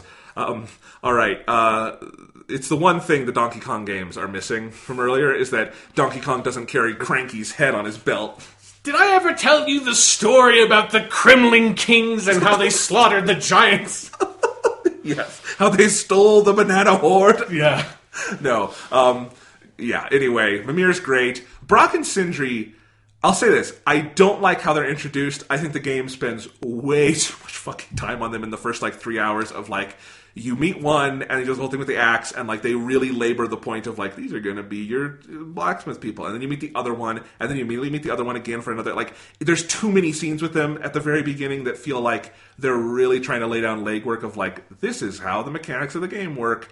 Once they settle into being, just parts of the story and fixtures of the world, I got to really like them. And I think once you start doing their quests and, learning more about, who they are as characters, and especially by the end when they come back together to build your fancy new whatever. It's just it was heartwarming, and I liked that. And by the end, I loved Brock and Sindri. Yeah, I like the way that they took this thing that in most video games is this very minor mechanical, there's the blacksmith that you go and talk to, and they fix up your shit. And they incorporated it more fully into the game world, which is like a lot of, I think, the ethos of how they designed this game was how do we incorporate this and make it feel like a seamless element of everything else that is going on. And and I just love the little bits of story, and that they are, for the sort of latter half of the game, your source of side quests and stuff like that, and both of them have their own side quest threads that then kind of come together and unify at the end. And they're just fun little characters. And I particularly love whenever they would intersect into the main story. Particularly when you go to Helheim for the first time and Brock shows up and is like, hey, buddy, give me your blades of chaos and you can now harness the winds of hell. It's thanks, Brock. You're a cool dude. Okay. Brock and Sindri are cool. Let's talk about this, though, Sean. Okay. This is what I was having so much trouble not spoiling for you last time. Yes. When we were talking about this. You can go back and listen to it in my voice when I want to talk about these scenes. Is Atreus gets sick, Kratos realizes he has to go to Helheim, and he realizes, fuck, I've got to go back to my past or whatever, Yeah. and you go get the Blades of Chaos, and you have this whole new weapon set, and they're insane, and then you go to Helheim and you fight a giant, like all of that stuff, culminating in him telling Atreus this very brief story of his past, of like, I am from a far off land, I am a god, blah blah blah, all that stuff. Chills the way it brings in the God of War theme. I think what I said to you is they will deliver on all those threads very well. Was I right? Yeah, no, it was something where the axe was so fully fleshed out as a weapon that I didn't think that you were going to get another weapon in the game. No, I didn't either. It felt like, no, you've got the axe, you've got your hand-to-hand, like, you've got all these fucking runic attacks and all this shit.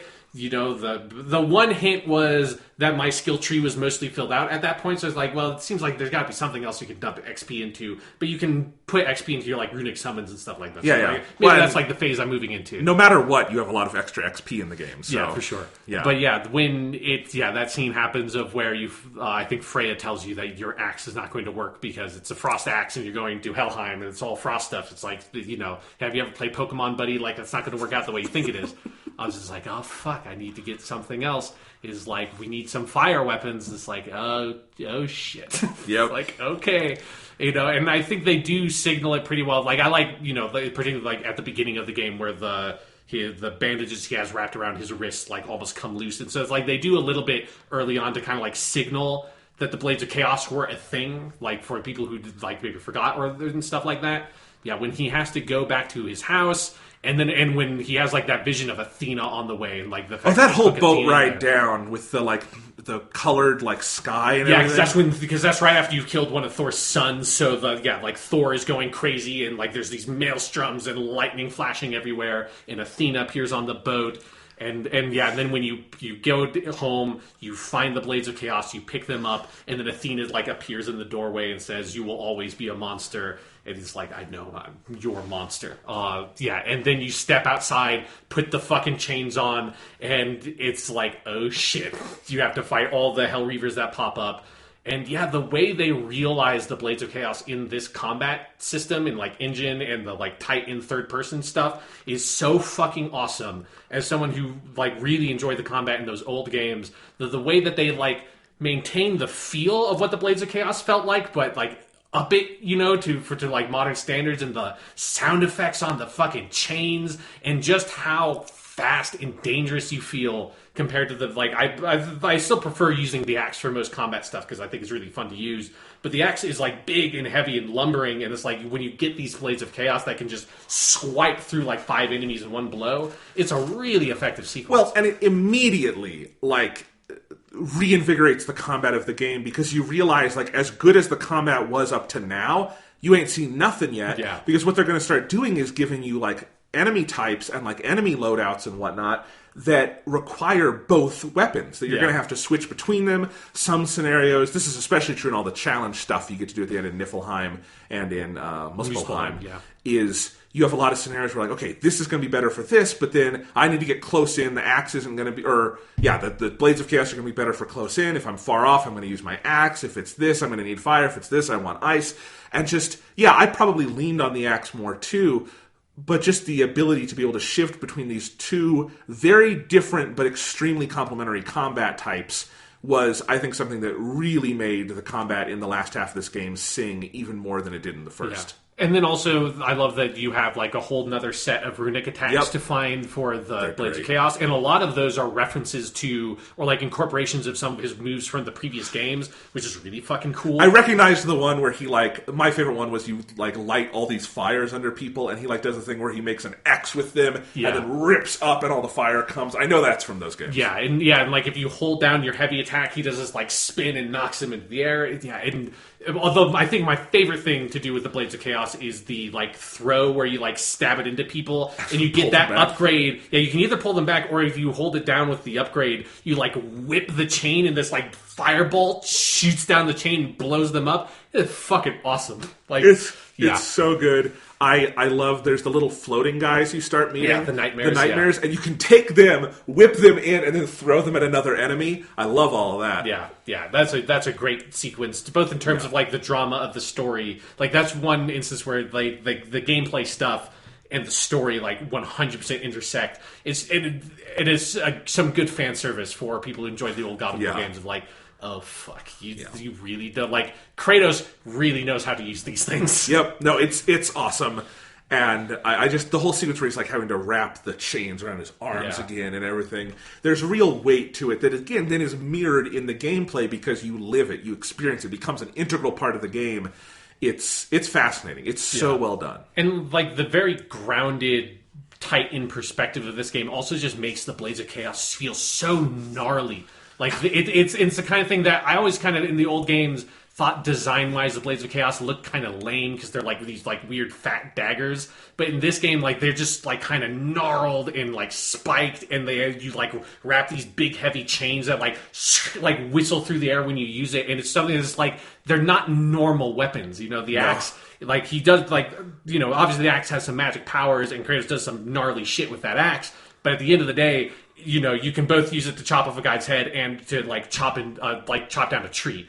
Like, those Blades of Chaos are made for fucking killing shit, and they, like, really make that, you feel that. And it's like, they feel dirty to use to me. I also love what they add to, like, the puzzle solving in the world. They just do a lot to, like, give this game a second push of energy for its second half, in that it ensures you're not going to be doing all the same stuff for the second half of the game, and there's going to be extra variety. And all the puzzles with, like, the winds of hell you get and have to whip around, there are some really fun ones with that I love. Because, again, I platinumed the game, so I got everything. And there is some very fun stuff you do there. Let's finish, like, the last couple things about the story, and then maybe we'll see, like, some speculation about future games and any other gameplay stuff we want to talk about. So that last scene. Yes. Where we're back, we get to Jotunheim, and first you have the mural on the wall scene, where it's been Atreus' story as, like, prophesied or something. Yeah. I really liked that moment. Yeah, me too. There was the thing where Kratos sees something else on, like, the third wall of the mural. I didn't quite catch what he was looking at. It's basically Kratos, presumably dead, like cradled in Atreus, cradled in Atreus' arms with a serpent spilling out of Atreus' mouth, like into Kratos. That either looks like either Atreus just killed Kratos or Kratos just died and Atreus is doing something in response to it. Interesting. So yeah, I thought it was something like that, but I didn't quite know what to make of it because it goes by kind of fast. It is very ominous. It is very ominous. You go up the mountain, that beautiful last scene we talked about, and there is also, of course, the scene where he takes off the wrappings. Yeah. I love that. And I think as the callback to it, the one of the first things he does in the game is like he gets those wrappings back on, and now he just lets them go. It's a really beautiful little moment because he's also not doing it for anyone else. He just feels like, I need to do this here. I need to have these off. And I thought it was a beautiful little moment. Yeah, and it's another, like, instance of some effective use of, like, symbolism of he's finally, like, you know, because what he's been doing for the whole game is, like, letting Atreus know about his past, and he's finally, like, you know, unsealing his scars, basically, like, both, like, literally and metaphorically. He's letting all that go, and it is that, like, the little movement he does of just, like, he kind of loosens them, and then, like, lets his arms go, and the winds just sort of, like, sweep them off of his arms, and you see the burns and the scars from the chains that, you know, like, was from when he was originally cursed for killing his family. So it is this, like, big culminating moment for the character. Well, yeah, if the game is this series of unburdenings, as I said, there's this literal one at the end where he lets that part of his body show for the first time. Yeah. No, it's a great... that really feels kind of like the climax of the game in a lot of ways for Kratos. And then you have the final scene where they're on the mountain together, and they scatter. It's beautiful, beautiful sunset. I like that they're both scattering ashes. Like he lets Atreus carry the bag the last bit of the way. That's because Atreus just asks over and over, and he's like, "No, boy, it's great." And then this is the one of the wildest things in the whole game is how smooth the transition is back into go explore. Yeah. You start walking back down the mountain and the credits play, but it never cuts again. Like, you can go back to your home and get a cut. Yes. But in this scenario, it's just you keep going. And I will say, the moment where they say he is Loki, that reminded me of, like, the scene in Skyfall where Miss Moneypenny... like that's, or the scene in The Dark Knight Rises where it's like, you should use your real name, Robin. Something like that. It's not that bad. Well, I will say it's... At least for this, it's like setting up... It's not just like a fan service drop. It's setting up where the games are going to go. It is. I wish it wasn't in such close proximity to the emotional climax of the game. It did take me out of it a little bit of like appreciating this moment, and then we jump right back into something that, for the purposes of this game, can only exist as a sequel bait setup. Like, it has no like real like thematic heft behind it, other than, oh, I recognize Loki's name, and that will probably be important in a future game. I mean, it is like, looking at it from, this is something I want to like talk about more expansively, is like how they incorporate Norse mythology in general. Yeah. But like for this stuff, like him being Loki is actually what like clicked all the mythology into place for me, because it was like, there, and it was something where I couldn't believe I didn't notice that they had not mentioned Loki up to that point. Because it was like, there's just something that was like, there's something missing. Like, there's something that's weird about this.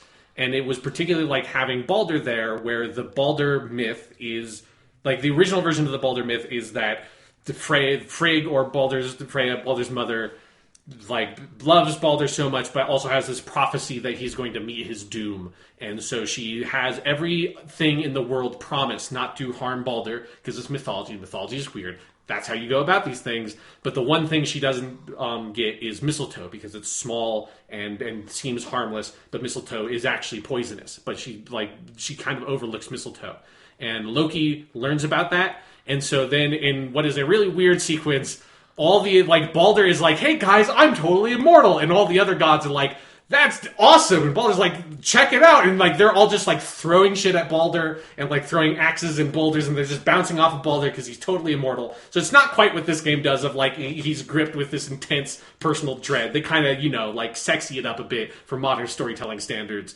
But yeah, he's just like, I'm so perfect. And then Loki tricks one of the other gods and being like, hey, what if you hit him with this arrow? And it's an arrow made out of mistletoe, hits Balder, and Balder dies. And so for that, they like the other gods sentence Loki basically to be, this is probably my favorite myth is in Norse mythology, is Loki is chained to like the bed of the earth of like Midgard, and a serpent is dripping venom into his eyes, and Loki's wife has a bowl that she holds over his eyes and to collect the venom, but when the bowl gets full, she has to step away and dump it. And when she's dumping it, the venom drips into Loki's eyes and burns him, and so he writhes in pain, and that's what earthquakes are. That's fucking great. Which is a fucking great myth. But that's one of the more well-known... How did we not get Tom Hiddleston doing that? Maybe we'll get there. Who knows? Yeah. There's Marvel movies can do whatever the fuck they want. But yeah, so like that's one of the most well-known Norse myths. It's like that's one of the ones that's dramatized in some form in Sandman and that kind of stuff. And so when they're doing the Balder stuff, it's just like there's something weird going on here. And when they say that Atreus is Loki, so much clicked into place for me of like, okay, that's why he's smart. That's why he has all this like the faculty for language. I assumed that he was like a new god and he was like the god of language, but it's like no, if he's the god of like cunning and trickery, and like he will be able to like shapeshift and do all that stuff. Like, all of that makes so much sense to me. And then it also, what it does for me is it then, like, sets Kratos and Atreus onto this path of being directly opposed to the Aesir and the other gods, because the Ragnarok is the Jotnar and the giants and all those versus the Aesir.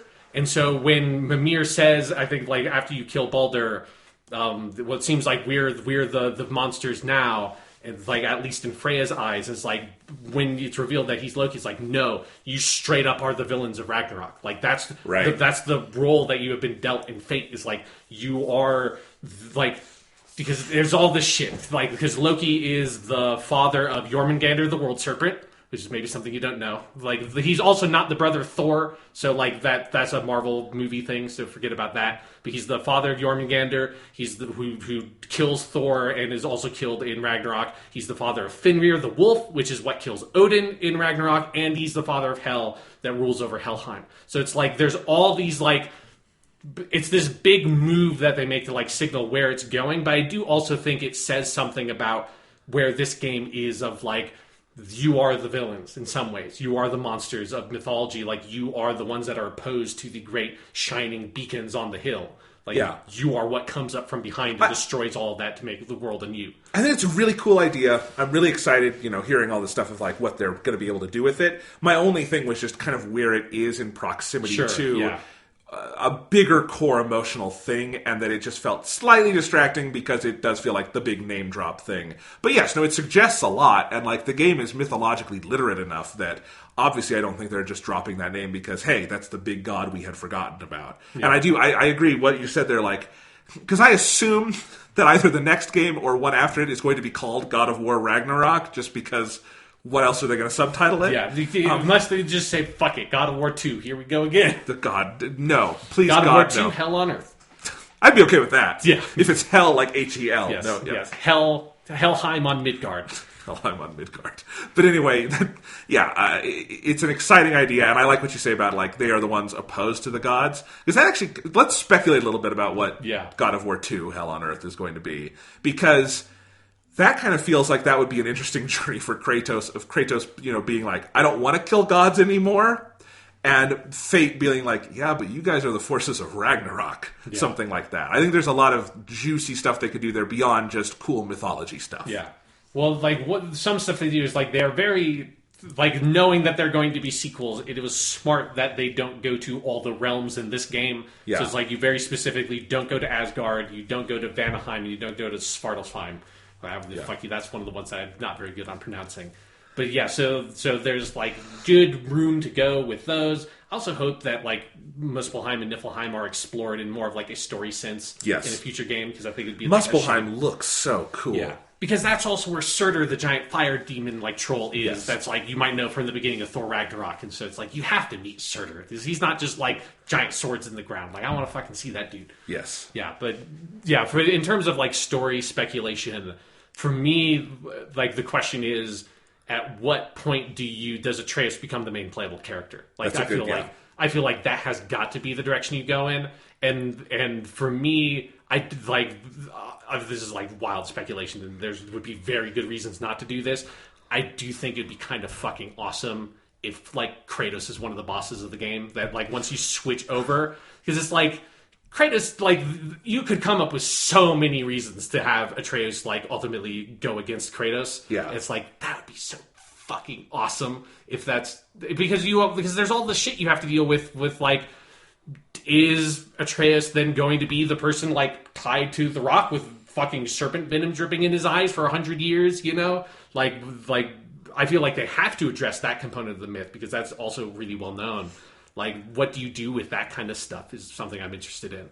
I do wonder, like, there's a point where you could go too far afield with the mythology stuff and lose some of the emotional character-based core, but I think there's a lot of possibilities. Some kind of Atreus-Kratos conflict at some point would, as you say, be very interesting. They could even fucking Metal Gear Solid 2 this bitch at some point and have you start as Kratos and he gets killed or wounded or something, and then you're Atreus for most of the game. That would be very interesting. I don't think the Metal Gear Solid 2 twist could work in our modern environment where you have to show off games for 3 years before you release them, but, you know. Oh, I thought you were saying that they couldn't just, like, have, like, Odin or somebody just, like, rant at you for 30 minutes at the end of the game before the last boss fight, like they do in Metal Gear Solid 2. No, I think if the Death Stranding thing falls through, I think Hideo Kojima should write the next God of War. Fuck it, I would be interested to see what the fuck he'd come up with. It would not be good. No. Yeah. But anyway, yeah, I do think, like, what they're going to do with Atreus is super interesting. Like, when does the next game pick up? Mm-hmm. Because I don't think you want to do another one where he's like a little kid. No. And it's the same dynamic. I think you want to pick up enough years in the future that things have changed. You probably change his voice actor, kind of like a Star Wars Episode 1 to Episode 2 sort of thing. Yeah. But I am super curious, like, at some point, like, I think this God of War is very much Kratos' story with Atreus in it. Yeah. I think it is going to have to transition to it's Atreus' story with Kratos in it, right? And that is going to be interesting, because there has not been a God of War game, to my knowledge at least, where Kratos is not the playable character, right? No. And at some point, that's going to... It seems like they're setting themselves up for that. And I guess that's one of the most fascinating things, is that they've started this kind of new God of War franchise, and it does not feel like in any way they are doing this to rest on their laurels and do anything easy. It feels like the whole idea is that this is, like, almost effectively a new series with a lot of roots from these other games. Yeah. Like, I would honestly be surprised if Kratos was not dead by the end of this, like, cycle of games. Right. I don't see how he survives too much longer. Maybe he lives through the next game. It's like he has to die at some point. Yes, this does not feel like the kind of game where you get a nice Uncharted 4 ending where he goes and lives on a beach with his wife. And he makes a third family. Yes. Like, it's not worked out super great for me so far. This one, third time is going to be the charm. On the flip side, I do wonder if Naughty Dog will be inspired by God of War to do an Uncharted 6 where Nathan Drake and his daughter, it's old Nathan and his daughter is learning about, Dad, you killed so many people. I know they wanted the treasure. You have to be better than me, girl. You could be pretty good. Yeah. But anyway, you have Christopher Judge voice Nathan Drake now, too. Yeah, he replaces Nolan North. Yeah, it's fine. We recast Kratos, we can recast... yeah. Nathan Drake, no. But yes, I do think God of War, I think this is one of those games that I imagine a lot of the industry is looking at jealously. And being God, yeah. what can we take from this technologically, narratively? That one-shot thing was really cool, you know. I wonder if this is almost also... Because this game so clearly mixes so many different types of gameplay. I really do wonder if future Naughty Dog games are going to have some element of this too. Because, like, Uncharted 5, or The Lost Legacy, whatever you want to call it, has some of that, like, that big open world section, you know? And it does feel like Naughty Dog could be gearing up maybe with Last of Us 2 or something in the future to kind of mix their traditional linearity with something a little more open. And I wonder if that would wind up feeling a little like a God of War or something. There's just, it's a really good game. It's a really fucking good game, yeah. Also, on my future prediction stuff, one other element that this game does that I think is really interesting is in that middle bit when you go to Tyr's Temple, which is also, that's like the most God of War part of this God of War game is when it's like giant spinning blades on the ceiling. I like that part a lot. That's very God of War. I thought it was a nice nod because also like Tyr is the Norse God of War and I like the way that Tyr is sort of present in some ways in the game, but like he's obviously either dead or gone. He's been missing forever, and a lot of like the stuff that he did and has left behind sort of shapes what the Kratos and Atreus' journey, including that Tyr has visited other places, like not just other realms, because the realm means something very specific in this sense. He's been to Greece. He has that urn that has like an image of Kratos on it, but he's also I feel like they kind of like set these signposts or like do this like Babe Ruth like point to the stands thing where they put in some Egyptian shit and they put in some Japanese shit, and it's like we can go to the pharaohs, we can go to like Shinto, there's fucking, if we want to, God of War can be so much shit. And I like that they just sort of like, it's the only part of the game other than the fact that like Kratos exists in this world that sort of directly acknowledges that there are these competing other mythologies that are coexisting in some way. And that is one of the most enticing ideas about this entire game to me, that they kind of like flirt around, is the idea that there's just this fucking Greek god of war is just walking around in Norse mythology, and a lot of like the Norse people like kind of don't entirely know what to do with that information. It's like, this is fucking crazy, and like some of us kind of have heard legends of you, and like others like, I don't know who the fuck this guy is. And so the idea of visiting other mythologies like that is so tantalizing to me.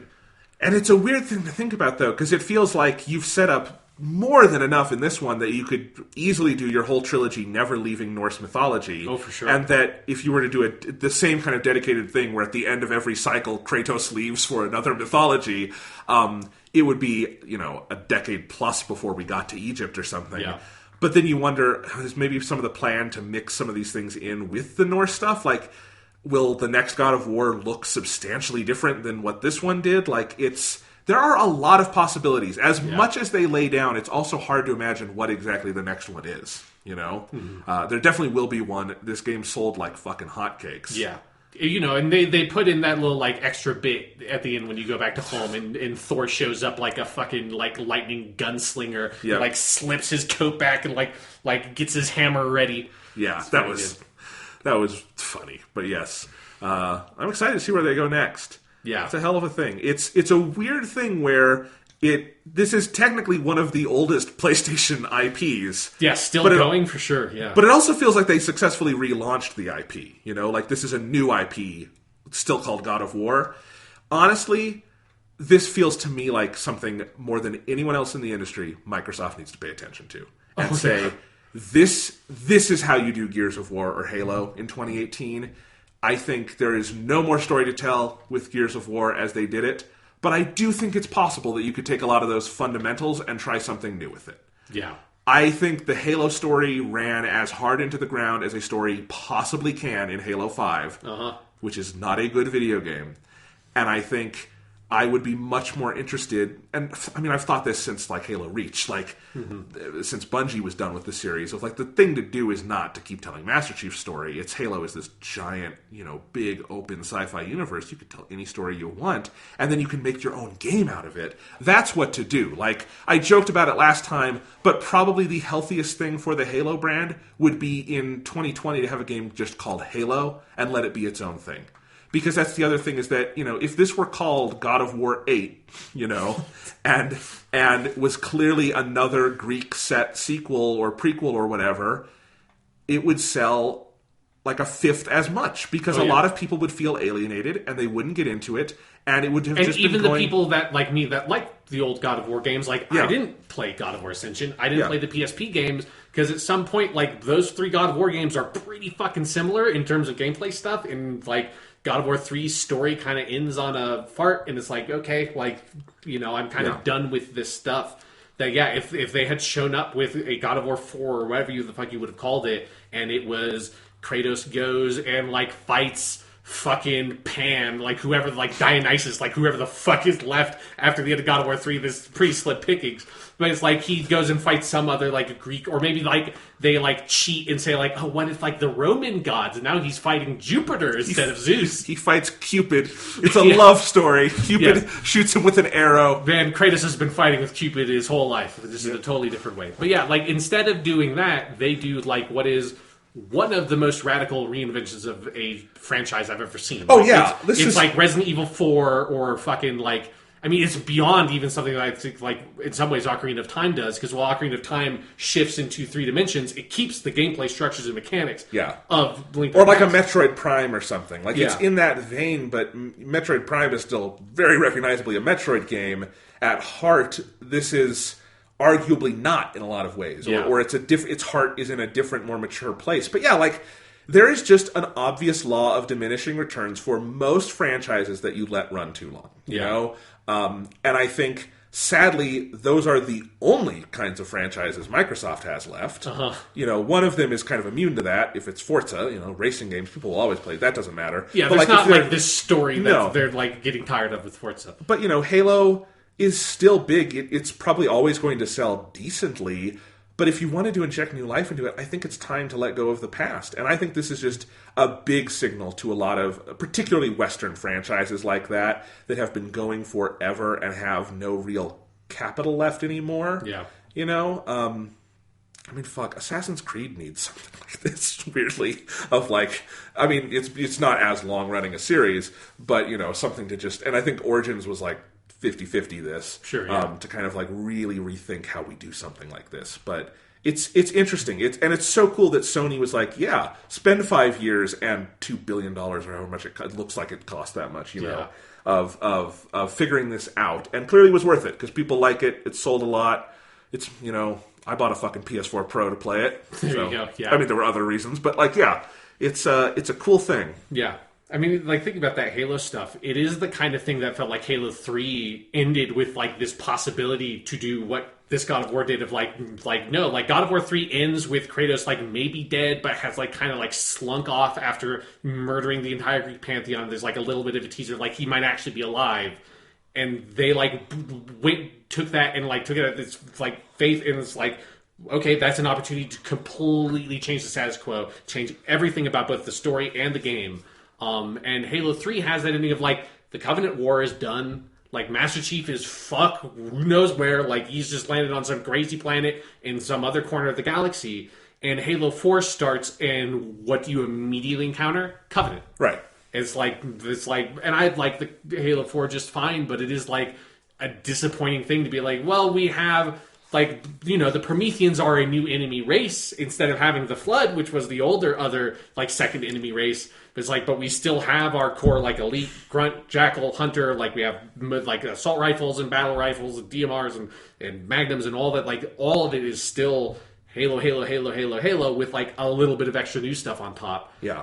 I agree with you that it's like you need to at some point shake the entire foundation of the thing.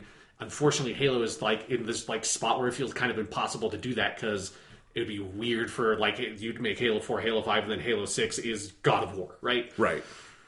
Yeah, I mean, Halo's hard to speculate on because we know nothing about what they're working on. It's a weird thing, other than mild intimations that there might be a Halo Reach remaster, but other than that, we have no clue. But yeah, I think this game is one of the special games of this generation. Not my favorite, but like in the echelon at the top. Yeah, I think like some of the stuff it does with like the smoothness of its design, the way it like so heavily incorporates every aspect of it into the whole being of the game, in terms of like loading screens, in terms of the blacksmiths, in terms of like the way that the game ends in this way that is incredibly inviting to like engaging with the extra material of the game, as opposed to I feel like is typical for these games. Like the hardest I felt on this one the game recently was Breath of the Wild, where it's like if you beat Ganon in that game, it's like you hit credits and then it's load your last save from before you beat Ganon and do the other stuff.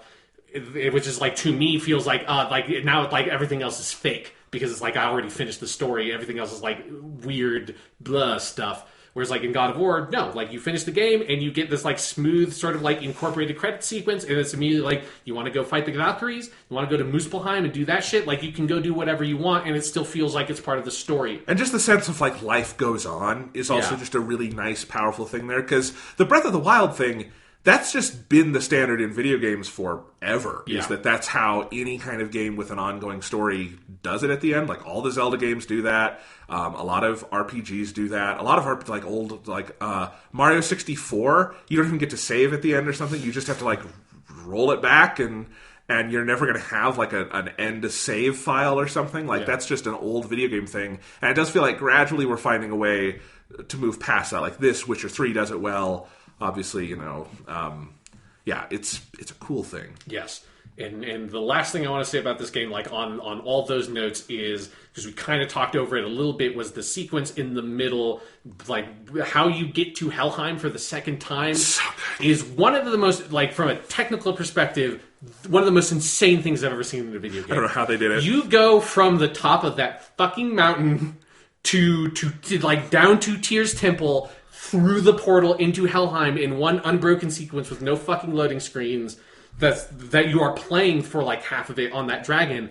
And like obviously like when you're in the fog on the dragon, that's where it's doing the loading. Like I can kind of tell where the cracks are a little bit, but it's still fucking... I've never seen a game do that. Like that's madness. You know? It is. It's like that feels like that's going to be next year's GDC. There's going to be one of like the like technical programmers on God of War is going to give an hour-long presentation about how the fuck did this work. Oh, I think at next year's GDC, everyone's going to want to know for just lots of God of War, how the fuck does this work? Because it is like maybe the most technically accomplished game I've ever seen. Yeah, there's like games are... Usually you can see the seams so hard in video games when you've played enough of them. Yeah. And God of War is a game that I have difficulty seeing the seams in a lot. And that's really impressive to me. Well, it's like when you see a movie that uses like a one-shot thing, like Birdman from a couple of years ago. And if you're film literate enough, like you can tell where they're disguising cuts and whatnot. But it's still super impressive to think about like how they did it. With God of War, there's the extra layer of like there are literal technical like... Is there the power to do this on the hardware you're doing it on? Yeah, like how the fuck are you moving, like streaming this data to the hard drive in such a way that you can transition between these two things that like usually being in Tyr's Temple and being in Helheim, there's like 30 seconds of standing around in that room that needs to happen before you get there, and it's like how the fuck did you get around that? It's a hell of a game. So God of War, very good. I imagine we'll revisit it near the end of the year on our year-end podcast. Oh yeah, who knows? I would be very surprised if there were 10 games that came out this year better than God of War. Like I think it's probably my number one so far. Yeah, I would still put Celeste above it, and I still haven't finished Digimon Story: Cyber Sleuth Hacker's Memory. Yeah. But you know me, and I love my Digimon. Yes. But we'll see. It's been a good year. We've still got a lot to go. You know. I'm intimidated already by September. You know, and that's before Red Dead 2. Yes, one day we will know what Red Dead 2 is. Yes, we will. Maybe not this week, maybe not next week, but someday. Yeah. Well, until that time, Jonathan, I have a lot of Norse poems that I need to catch up on, so I need to get to that.